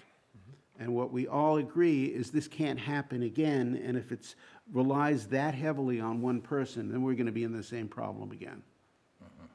I guess the question is why it failed then? If that's, why is that one single point stopping? I guess that's my question, because we're in this predicament that is huge. It's huge. It scares me. I know it scares a lot of people. Yeah. I mean, I think as a commissioner, we need to continue to look at what happened so that we can get beyond that and not make the same mistake again. But right now, I think more importantly, we're sitting down and trying to figure out how to make what we have work now and how we get over the next batch. I absolutely agree. We will be looking through our consultant who's going to look at the governance model we had before and say, oh, this is why it failed, this is why it failed, this is why it failed. But we need to figure out how not to have it fail again, and I think that's more important. We've been meeting every week. This is our first week. We're going to bi-weekly with the executive committee. Yeah. We've met with some really good plans. I will say Sheriff Polkey has definitely stepped up. Unfortunately for Sheriff Polkey, he's now been handed a third department that's having major issues between the jail and the sheriff's department, so it's not fair for him, so we definitely want to see him get back to what he's doing, but he's stepped up in the meantime. We are, as a group, currently looking at the position of the KRCC or RCC director, his actual title, what it is, what it involves, his job description, potentially rewriting it, helping rewrite it. Yeah. One of the things that we're dealing with is traditionally the KRCC director has been somebody who comes out of the communications field. It may be that we don't need somebody who's a communications person. We need somebody who's an organizational or a employee person and learns how to be a communications person. You know, I mean, they're separate skills, and one may be more important than the other. Knowing how to run the radios may not be nearly as important as knowing how to deal with people. We have a guy there now. Bobby Coombs the guy is phenomenal when it comes to radios, microwave antennas. I mean, he can program everything. He's phenomenal at that. Right, so if you've got good staff, you can have, I will say that your fire chief has been really involved in this whole thing, and he's a great resource for what we've been doing and what we want to go forward and do. You know, it's not like he's sitting there nodding and saying yes all the time, and you don't want people who nod and say yes all the time. You want people who honestly, you want people who tell you the truth, what they're really thinking. And the level of experience he has, like I've talked to almost every fire chief and every police chief in the county so far, and they're all more than willing to give their give their opinion, which I think is good. Well, and their expertise. I mean, I guess that's what I feel like we need to, what I would like to hear, because based on my past experience, I want to know that the county is taking advantage of the expertise that each of these towns has. You do bring up a problem. So many of our fire chiefs, police chiefs have worked their way up locally through this system. Don't have a lot of experience in what goes on in New Hampshire or what happens in Indiana or happens in other places. And we need to get some of that, again, why a consultant might bring us some of that information. How is it done in New Hampshire? How is it done in Vermont? Is the organizational structure of the Knox County group different from any other in the state of Maine? I don't Or- know. I just assumed there was kind of a standardized organizational structure for all county governments. Oh, the chair's on wheels. No, I know, no, I didn't. He does bite. It's interesting. There are 16 counties in Maine, and some have charters, some don't. Some have 3 members, some have 5 members, some have 7 members. So each county is structured independent of the other. No, there's not a uniform way. Like, for example, Knox County's charter and the way that we work with our budget committee is quite different than some of the other counties in the way that they function. But Yeah. also, Didn't expect that. also the governance for the different PSAPs is different in different places too. In some places it's standalone, in some places they contract. Some of the bigger towns, and I don't remember all of the things I've been told, some of the bigger cities contract with small towns basically to run their PSAP. Augusta is dispatched out of Holton. Yep. So I'd also like just to take a minute and thank Chief Peasley for all he's doing and has done. And you're absolutely right. We seek out, we need, and can all benefit from their expertise moving forward to find an ultimate solution, whatever it is that ensures the safety of all of our citizens. And I'd like to just say that Sheriff Polkey and Chief Peasley pointed it out. He has stepped in. He's already got his hands full with his departments, but he's stepped in and he's doing an extraordinary job working with everybody to try and get us over this point. But it is imperative, and again, we need the executive board's input, and we need to hire somebody into that director role who not necessarily, as Commissioner Glazer said, not necessarily has dispatch experience, but has the ability to manage effectively and address some of those workplace concerns and leadership concerns that Chief Peasley pointed out as the number 4 problem. And the updates, I know Chief Peasley gets them, I believe. Some of you are now getting them as well. Sheriff Polkey puts out if not daily, very, very regular updates, and they're quite extensive. And if you are interested, Michael or anybody else, on how the whole system works, because it's complicated. What's the what's the PSAP? How does it interact with, what happens when you call 911? All that. There's a great detailed description and outline that Commissioner Glazer and the sheriff put out to all of the, on the 7th. And Yeah, I received 1 or 2 emails after I was in exchange with you, and then I haven't seen anything since, so I don't know if the email list. I don't think he's issued one over the course of the weekend. He's not doing the weekend Yeah. one, just because there No, really this isn't has any been like updates. 10 days probably since. I've no, seen it. If you want them, I can forward them to you, or That's I can fine. forward them to John, and he can do the select board Yeah, I think, group, and you can see it. If you want to read it, you can read it. Yeah. It's got a lot of the information with the per diem, how many people are hired, where we currently stand. That was gonna be the next question, where are we at for people? It's fluid. yeah. Depends I on the mean- day. You know, my understanding is there are some people we've hired for per diem who already have their certifications, who are waiting to see what the union contract looks like, and waiting to see who's going to be the director, and they're sitting there saying, you know, I'd like to come back and work, but I'm not going to unless I know where it's going to go in the future. That's the problem right now. There's a lot of Yeah. dispatchers that want to come back or would come back if Yeah. the pay scale was at a certain level. The problem is the union has not made a decision. Right. So Ed's not going to leave his $26 an hour job wherever to come work for dispatch. Wouldn't I wish that I had I know. $26? He's not going to leave a $26 job that he's been at for 12 years to come back to a dispatch center with the uncertainty that Yeah. that $30 an hour could change 6 months down the road, and the union says, no, we're going to do this. So that's one of our biggest problems right now. But I do want to also give kudos to the Waldo County and that team up there. They have bailed us out. They do things a little different than we've done down here and we're used to, but their call volume is more than doubled because of us. We here at Knox take 3 more 911 calls a day than they do. So now they're not only taking hours plus that extra 3, they're doing all of their stuff at the same time. So they've done a huge job. And I know Randy's watching, so I want to make sure I give kudos to Randy, because I know if I don't say something, he'll get upset. But no, Randy's been a big part of all these meetings as well. He's much more tenured than I am, so I think he's learned not to be as vocal as I am, so he's sent me out. But Randy's also been involved in all these meetings, attending the ones that we've been bringing up ideas and brainstorming, so there you go, Randy. Yeah, we definitely have the A-team here in Rockport helping out. Appreciate that. Yeah. If I can just add in, yeah, thank you again. Waldo County's really stepped up, and I'll give you two examples. There was a 911 call from North Haven.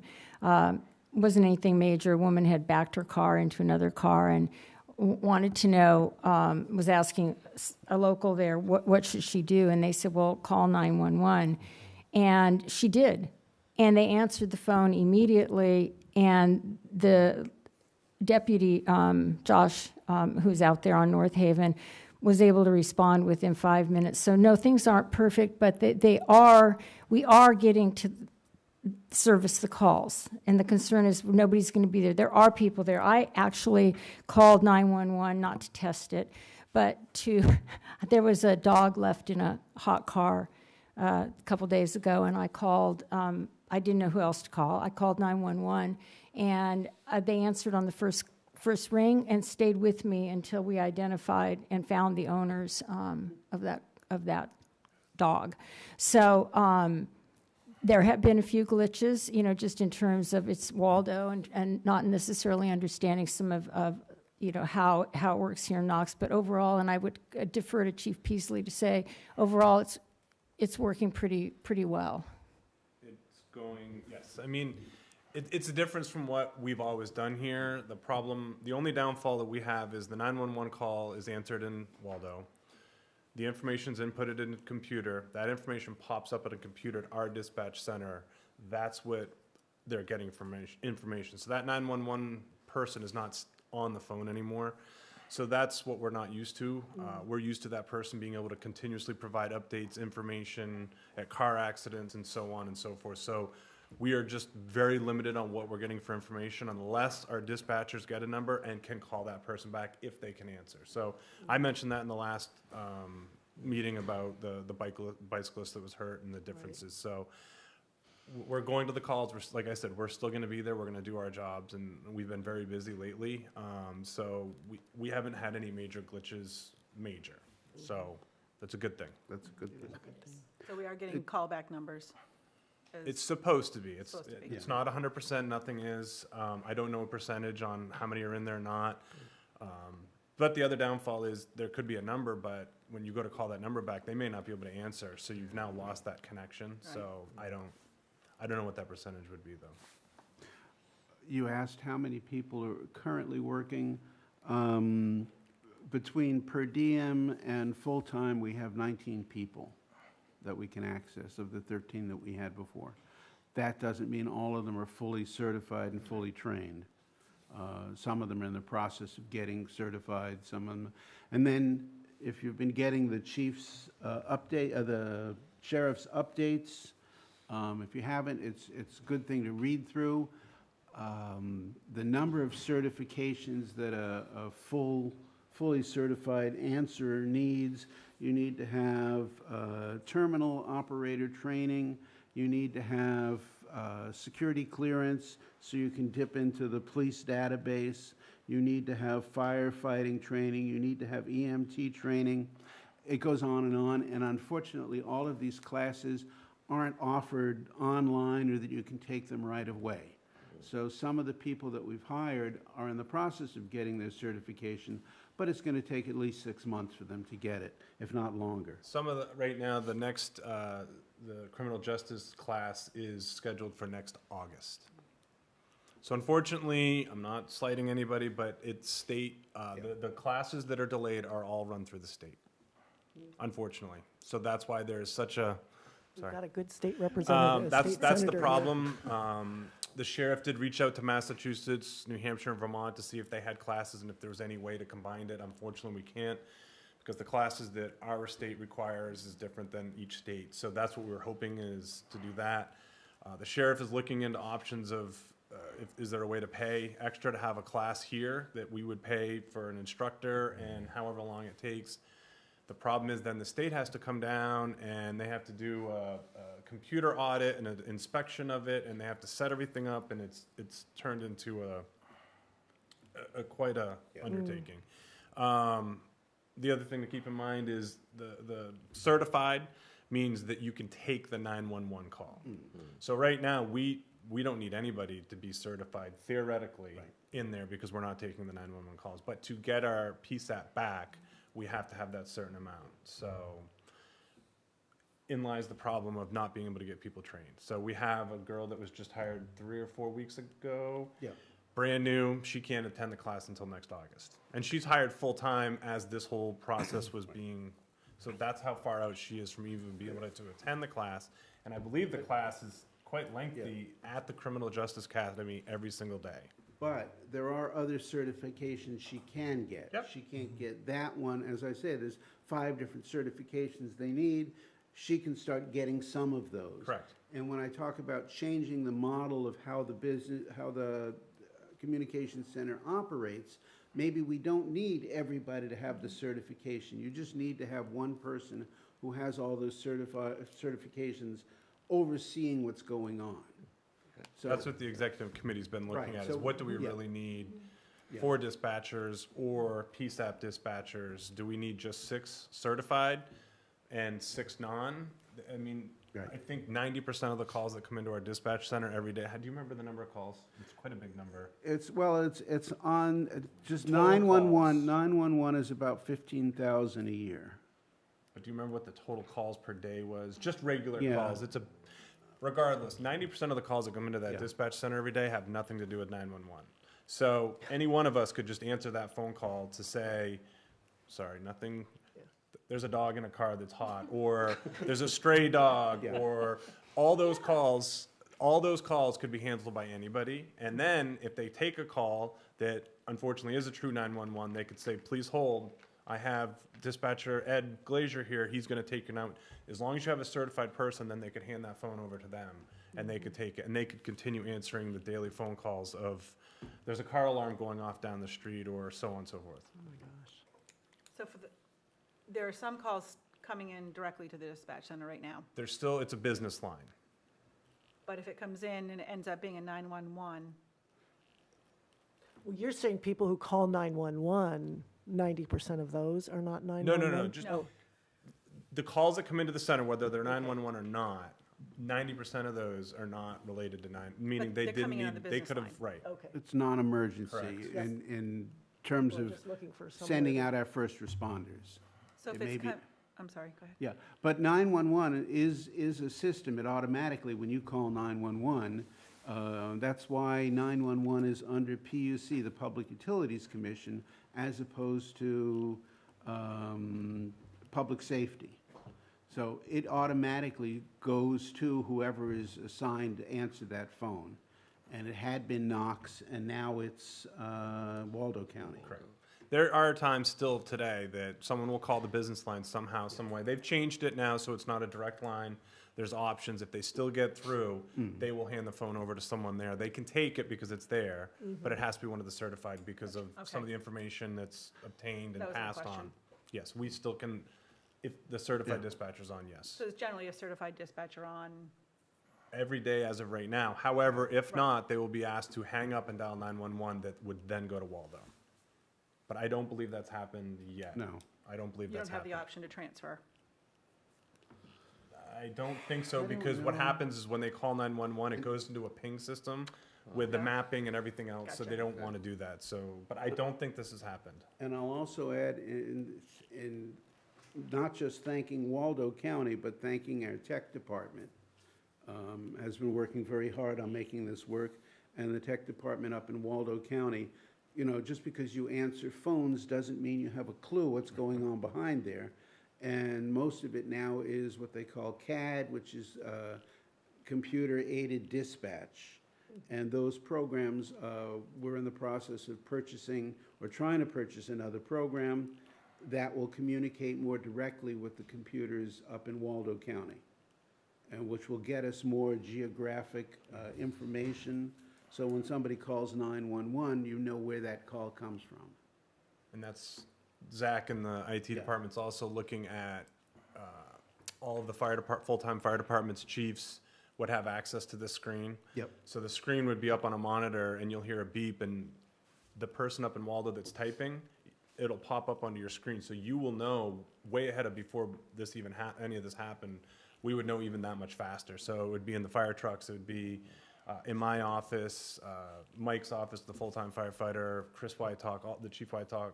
We would all have this system available, so we would be seeing things even faster time than we were 6 months to a year ago. So hopefully that change will be coming too as well. That will speed things up for us as well.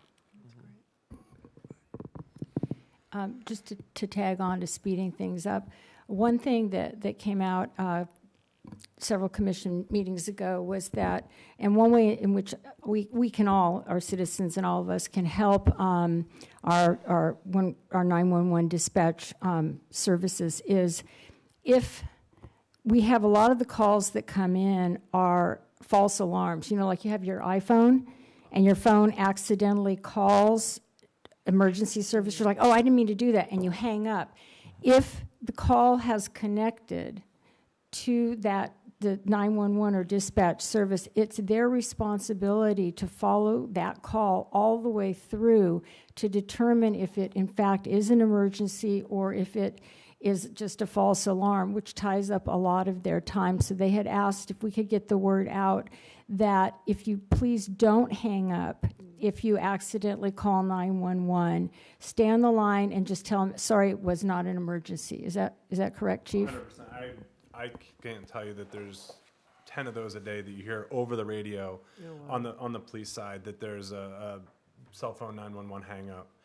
If you stay on the phone, they can say thank you, XYZ, where if you don't, and you don't answer the phone when they call back, you'll hear the police officers get dispatched daily, every single day, to 1 Main Street for a 911 cell phone hangout. And then now that officer that was in the middle of something, once they're finished, now has to go there.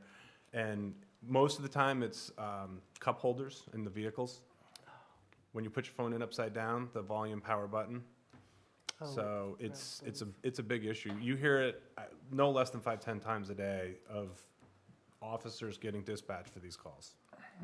I wonder if that's something we should put in our newsletter, use our civic alert to just I educate would people check on. with Randy and have him write something up, because he's Yeah. gonna know way more about it, but it's definitely, yeah, it's yeah, a just- huge issue every single day, everywhere. Yeah, the public These should new be cell educated on it. phones, iPhones have turned into Yep. a nightmare for dispatch.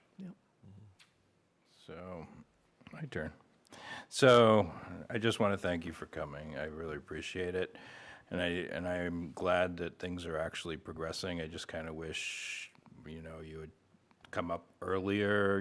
If something had come out ahead of time, we probably wouldn't be sitting in this situation right now. I mean, I didn't know any of this was happening until I saw it in the newspaper, and I don't like finding these things out in the news.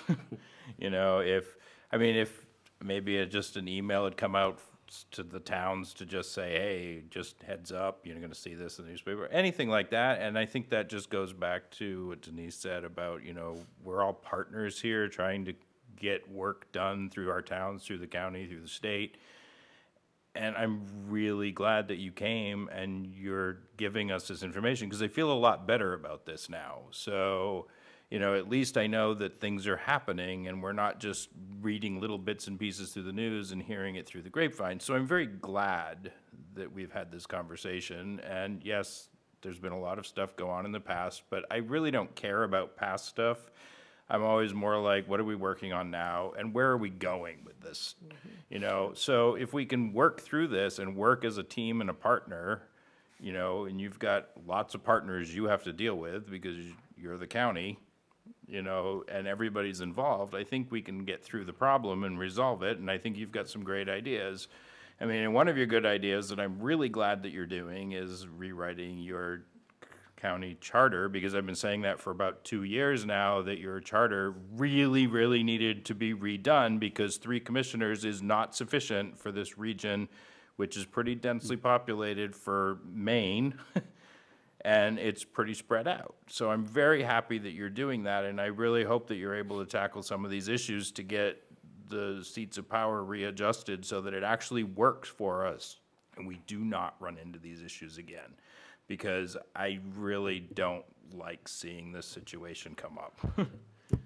I couldn't agree with you more. Thank you so much. We really do look forward to working with all of our partners. And Commissioner Glazer is also, in addition to everything else he's taken on, he is on the committee to reevaluate our charter.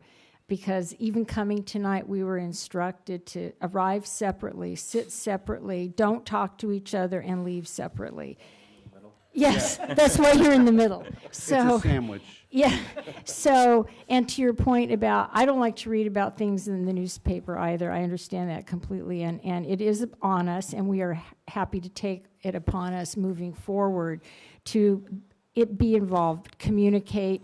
That's how we got here, lack of communication. Moving forward, communication, transparency, and working together as partners can build a stronger system all the way around for all of us. So Yeah. thank you for having us tonight. Yeah. I will follow up on that. It's easy to keep saying, oh, we're going to do this and we're going to do this. Oh, we're going to be better at communication. It's just easy to say that because we're sitting here right now. We have to find mechanisms to make that happen. You guys have to help us and remind us if we're not, if you feel like we're not. But you guys are vocal. Camden's vocal, Rockland's vocal. We have another 15 towns in the county that are less vocal, and we have to pay attention to them too. One of the reasons to go to 5 commissioners is right now the big towns overwhelm the small towns. By having 5 commissioners, we have better representation out in what I call the hinterlands. Out in the Washingtons and the Appletons, where they don't have as strong a select board. And they need to have the same kind of representation on the county too. So it's not just so that you get better representation, it's so that everybody in the county can get better representation. Yeah, I completely agree with that, which is why I'm glad that you're considering 5, because I've always felt 3 was way too limited for the region and how spread out the region is. Jim, anything? Okay. What about timing? What do we think will happen? I mean, There's a few steps. I think we touched on them. One is we have to get a consultant as soon as possible and give them a fairly short period of time to give us information as to what we think we can do in the future. That's part of what we have to do. The next thing is we have to get the sheriff out of it and find somebody else to temporarily be running this In a good till we way, though. figure out. Get him out in a good way. Oh, yeah, no, Right, it's right. not, I don't mean that there's anything wrong with what he's doing. It's just that he's done an incredibly good job, but that means he spent an awful lot of time doing it. well, we don't need to burn out people who are, And I'm hopeful that him having been through this right now with what happens when you have a failed department, he'll take some of those lessons to heart and start working towards corrections or correcting corrections.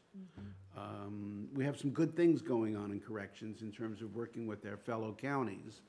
But at this point, we're still there with needing more employees. So we need to work on that too. So hopefully the sheriff can do that. So we need to find somebody to take the sheriff's place, even if it's for 6 months. At the end of 6 months it's probably closer to 5 months now. We're looking at getting our PSAP back. within 5 months. Within 5 months, yes. Great. That's the time frame we're looking at. That means you're supposed to stop talking. I guess so, Jeff. But I think then comes the next step, which is really the hard work, is figuring out where we want to take it. And so we're looking at, I think, 6 months to get back to being a PSAP in some form or another. But after that, where do we take governance after that?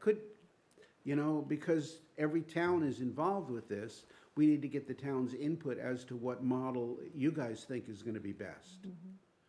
So I don't know that you need to vote on it.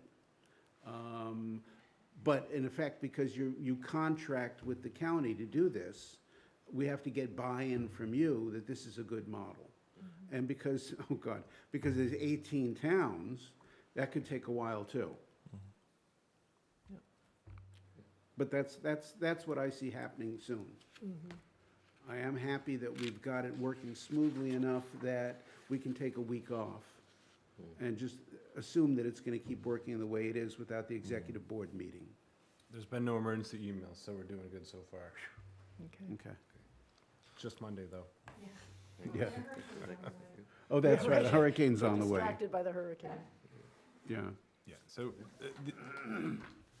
the point that he made with each town, it's the same in the fire service with the chiefs' meetings.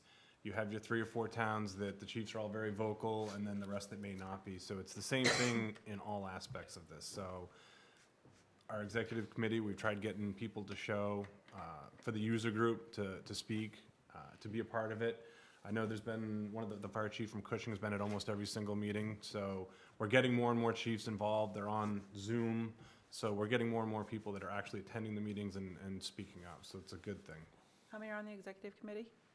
It's 2 fire, 2 police, 2 EMS, The EMA director. EMA director, And that's and the- basically, yeah, yeah, and somebody from the county. and somebody from the county. So So- Amber's been at all the meetings except the last one, she was out, but Yeah. Amber's the HR. So, and Ed, but he's not on. I don't really count. But he's I been, just- no, I I just- gave him, I already gave you credit. Yes, but- I know. Yeah, so normally Ed would not, or Commissioner Glazier would not be there, but that's how it's made up. So it's 2 I mean, fire, that's- police, and EMS. That's a good point. You know this, that ideally, your administrator does all the work. Yep. And that you don't have to be involved in the day-to-day stuff. What we're doing is, because we understand how important it is, we can't count on that working as a model at the moment. So. Yeah, which I'm not going to raise in this meeting, but But there's that's, some big yes, that's concerns what we're with that. making up for at this point. And that's Yep. what, we're Yeah. looking at potentially trying to get back to the first 10 years of this. It was the executive committee that did Yeah. most of the work. And then 10 years ago, I guess the charter changed and they hired an administrator and it was one sole person. There was still an executive committee, but that's all they were, is just a committee that kind of expressed their concerns, and that was where it kind of started progressively going. Yeah, I'm happy to hear if there's going to be a bigger role for the executive hoping. committee, because those are the experts. That's Yeah. up to the commissioners to it make is- that change, It correct? is, but it's up to the towns. True. Because they're our contracting partners. Yep.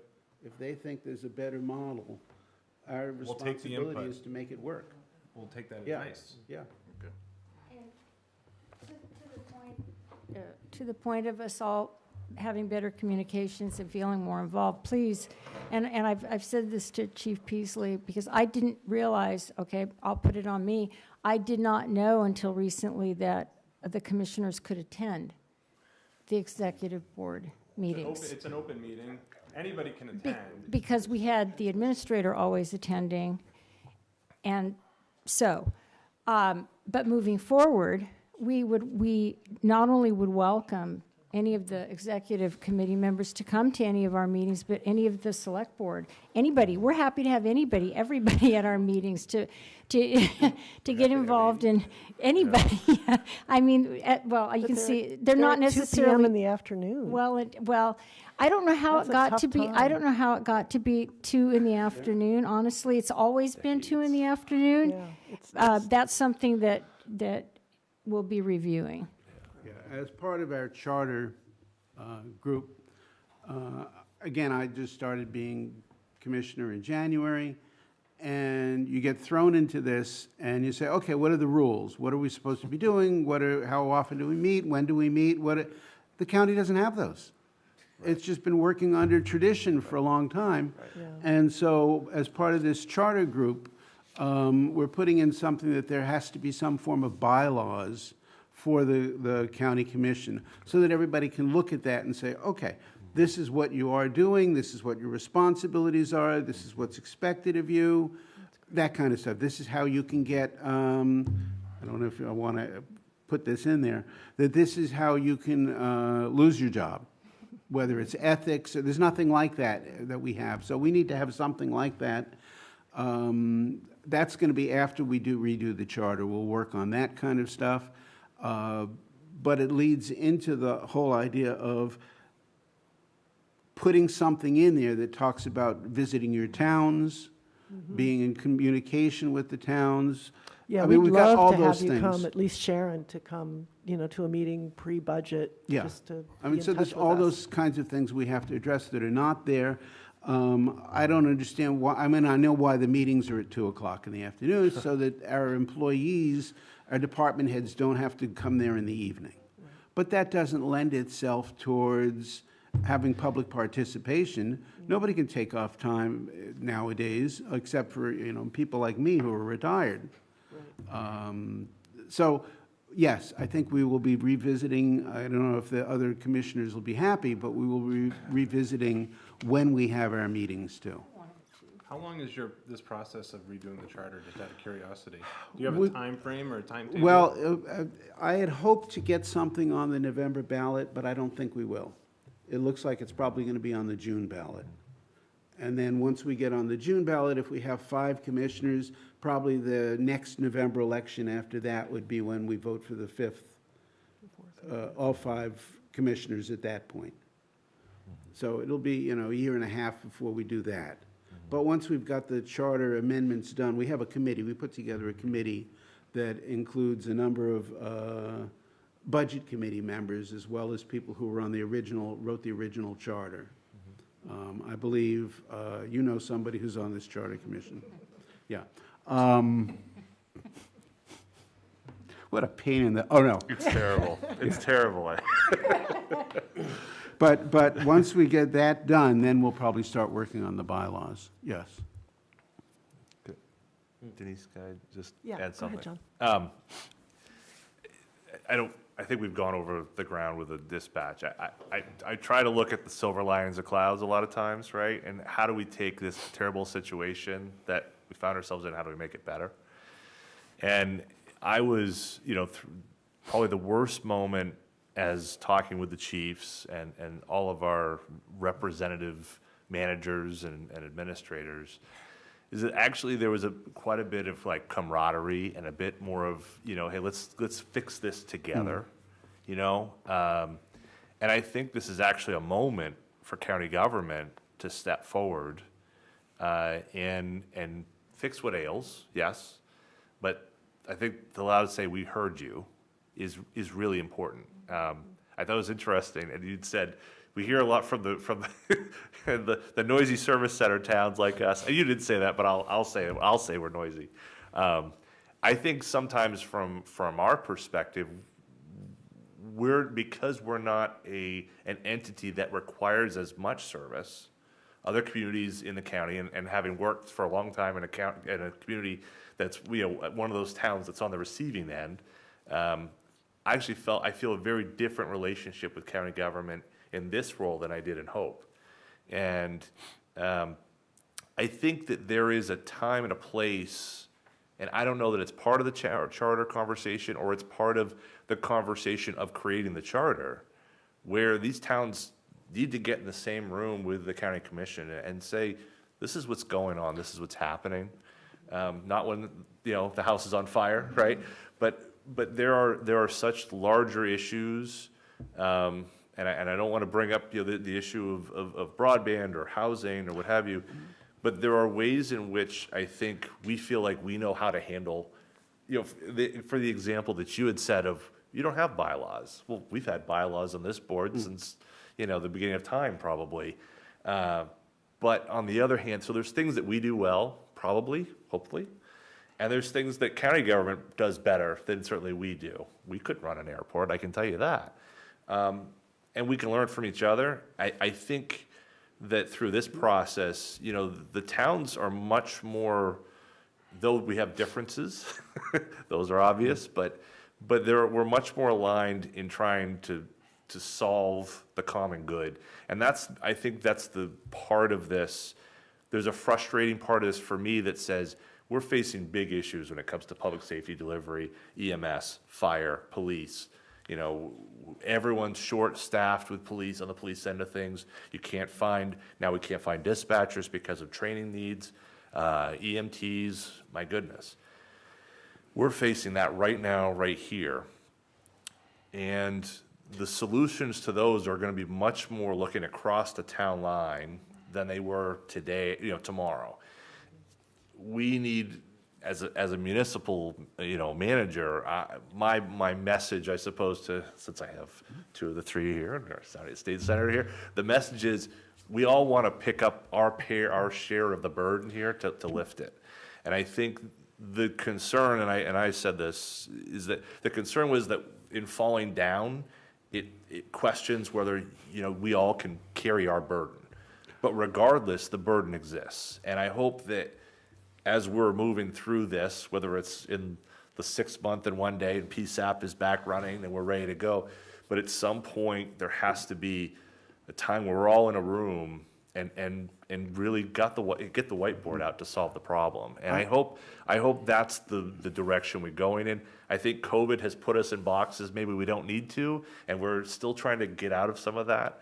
But I'm really hopeful that that in the same spirit where, Camden Police, Fire, manager, and we're all in the same room, and we're literally talking about going over to the dispatch center and figuring out how we can break in and keep it running on Monday morning. That's where that conversation went. And I know you guys have heard that before, but in a way that's dire. But in other words, Camden and Rockport and Rockland all agreed on something. And Thomaston would have been there too if they didn't have something else going on at the same time. That's pretty great. And I guarantee Warren and Union and Hope, everyone would have been too. And I think there's distinctions in what Rockport needs as opposed to Washington or Cushing. But I think that we're actually also seeing a moment where people are coming together. So I hopefully you can build off that, and we all can. A couple of points. Unfortunately, this fiasco that we're going through, I think we see a light that it's going to work and we're going to do something. It's going to take months of working through this. The reason I ran for the county commissioner was what you're talking about. having been a city councilor in Rockland, I saw that we're all competing for the same police officers. We're all competing for the same firemen. We're all competing. There's got to be a way that we work beyond that, because there just aren't enough employees for public works. There aren't enough employees for anything. And we have to find a way to work across town lines. 2 points to that. I keep saying this over and over again. The problems we have in Knox County cross town lines. So the solutions have to cross town lines. I know that Camden has I've been talking about this for a while. This is probably the most public place I'm bringing this concept up. Camden has a Camden Conference where they talk about international problems. We need to have a county-wide conference. Maybe pick some time, can't be in the middle of the summer because we're all too busy, can't be in the middle of the winter because we're plowing. But somewhere in there is find a spot to do a weekend where we talk about, pick one topic. Maybe it's broadband, maybe it's homelessness, maybe it's recovery, maybe whatever it is, and concentrate on doing that for a weekend, where we may have a gala in Union where everybody sits around and meets everybody. I mean, how many of us on city councils or town councils or select boards meet all the other people on the other ones so that we know who we're talking to when we read them in a paper?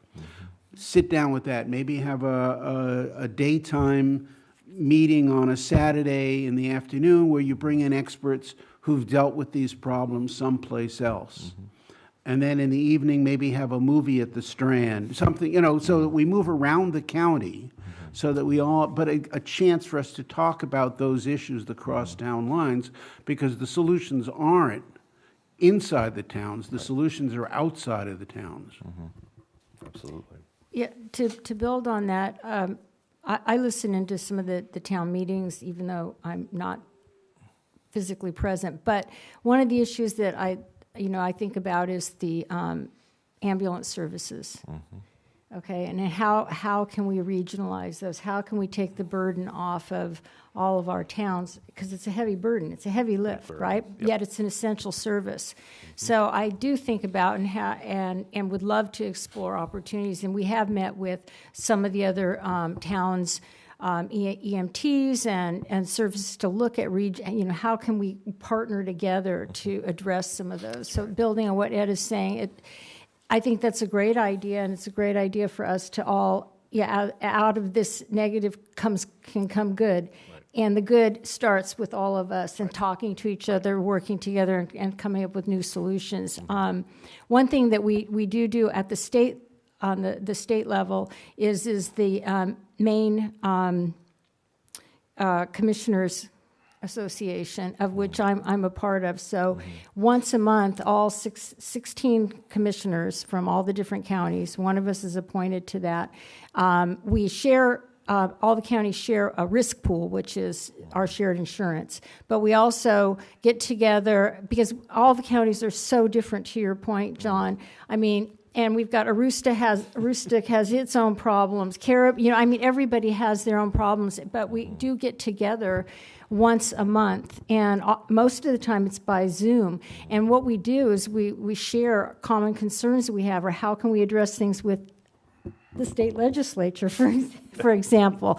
But I mean, what comes out of these meetings is we find that we have more similarities and commonalities and problems that we could solve perhaps together rather than working independently. Right. So something like that might be maybe not once a month, but some period of time where we all have an opportunity, because it's great to see other people and talk to other counties or towns or select boards or whatever. So thank you. Absolutely. Great. Senator Beebe, did you want to make any comments, or just here to support?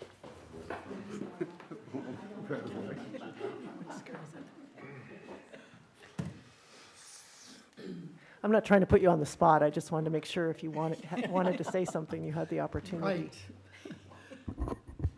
Well, first of all, it was a privilege to listen to a community conversation and not have everyone pick their sides and sort of throw things at each other.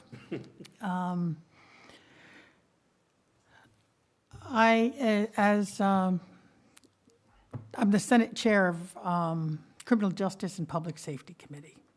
Just the right person. And every county and almost every city is having the same challenges.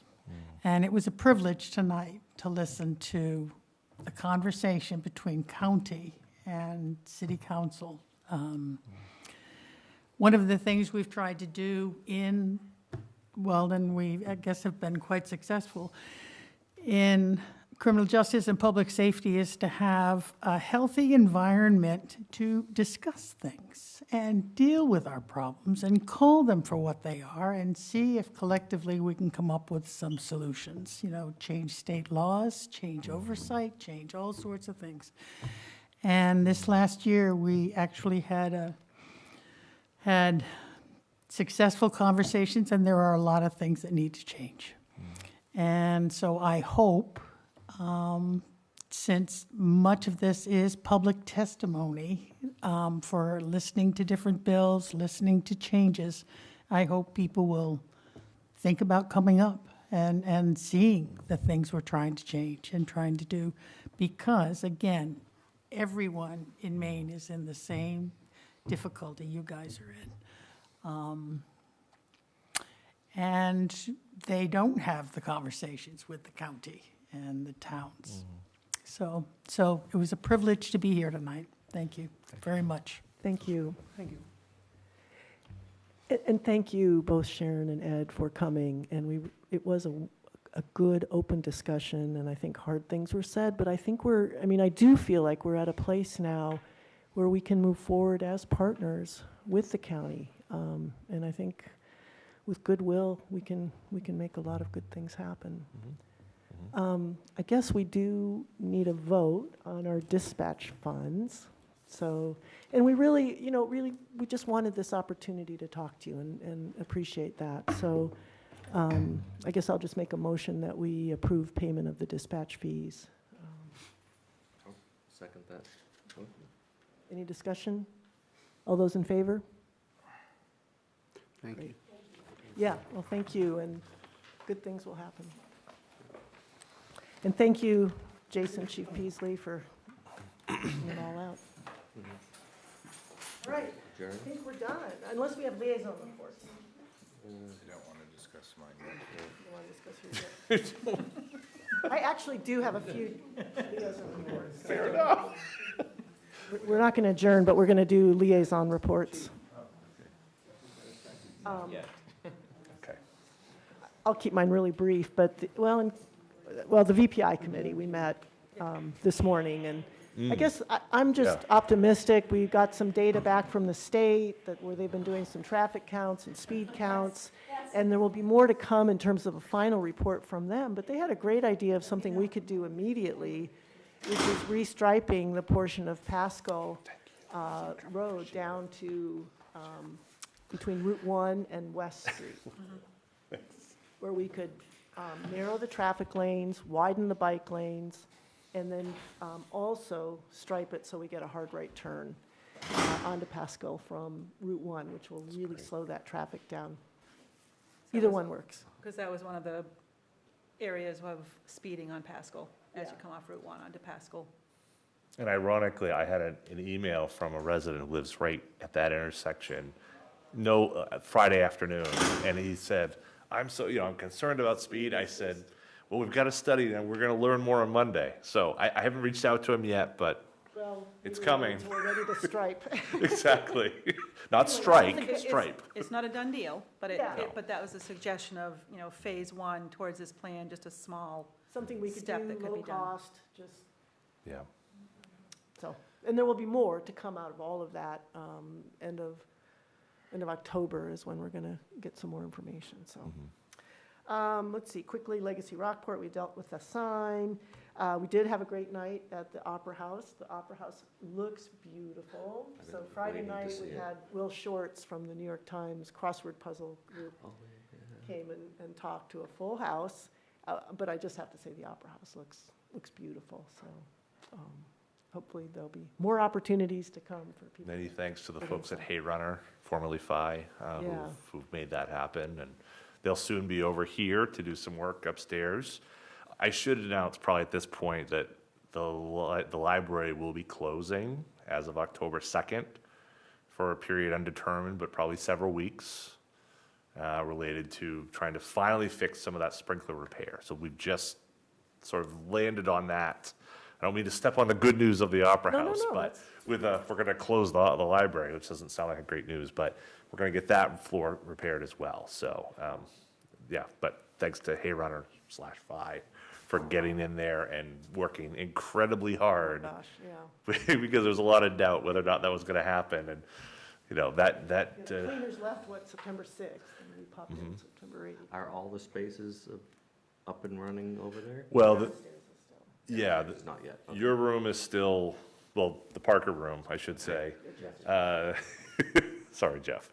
Yeah, the Parker room is still has to be done, but there are some demolition that will be done in the Parker room and the lower level now that the auditorium is complete.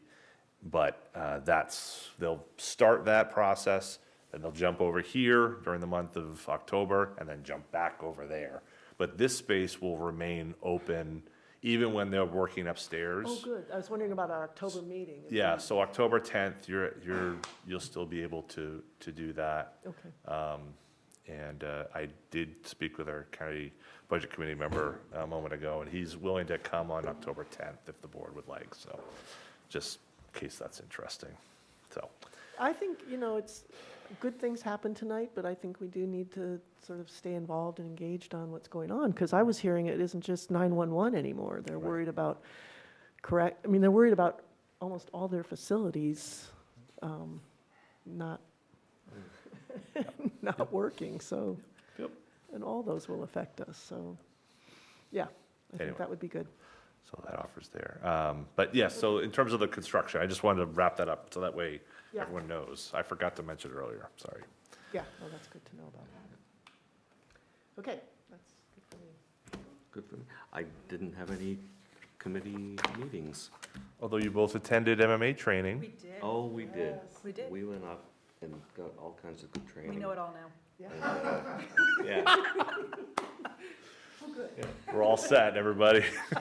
You three can take it easy. They got it from here. I actually, and I You got know. a second certificate for freedom of access. I Nice. took the online thing, and then they also did it there. Oh, So wow. I have 2 certificates for freedom of access, or.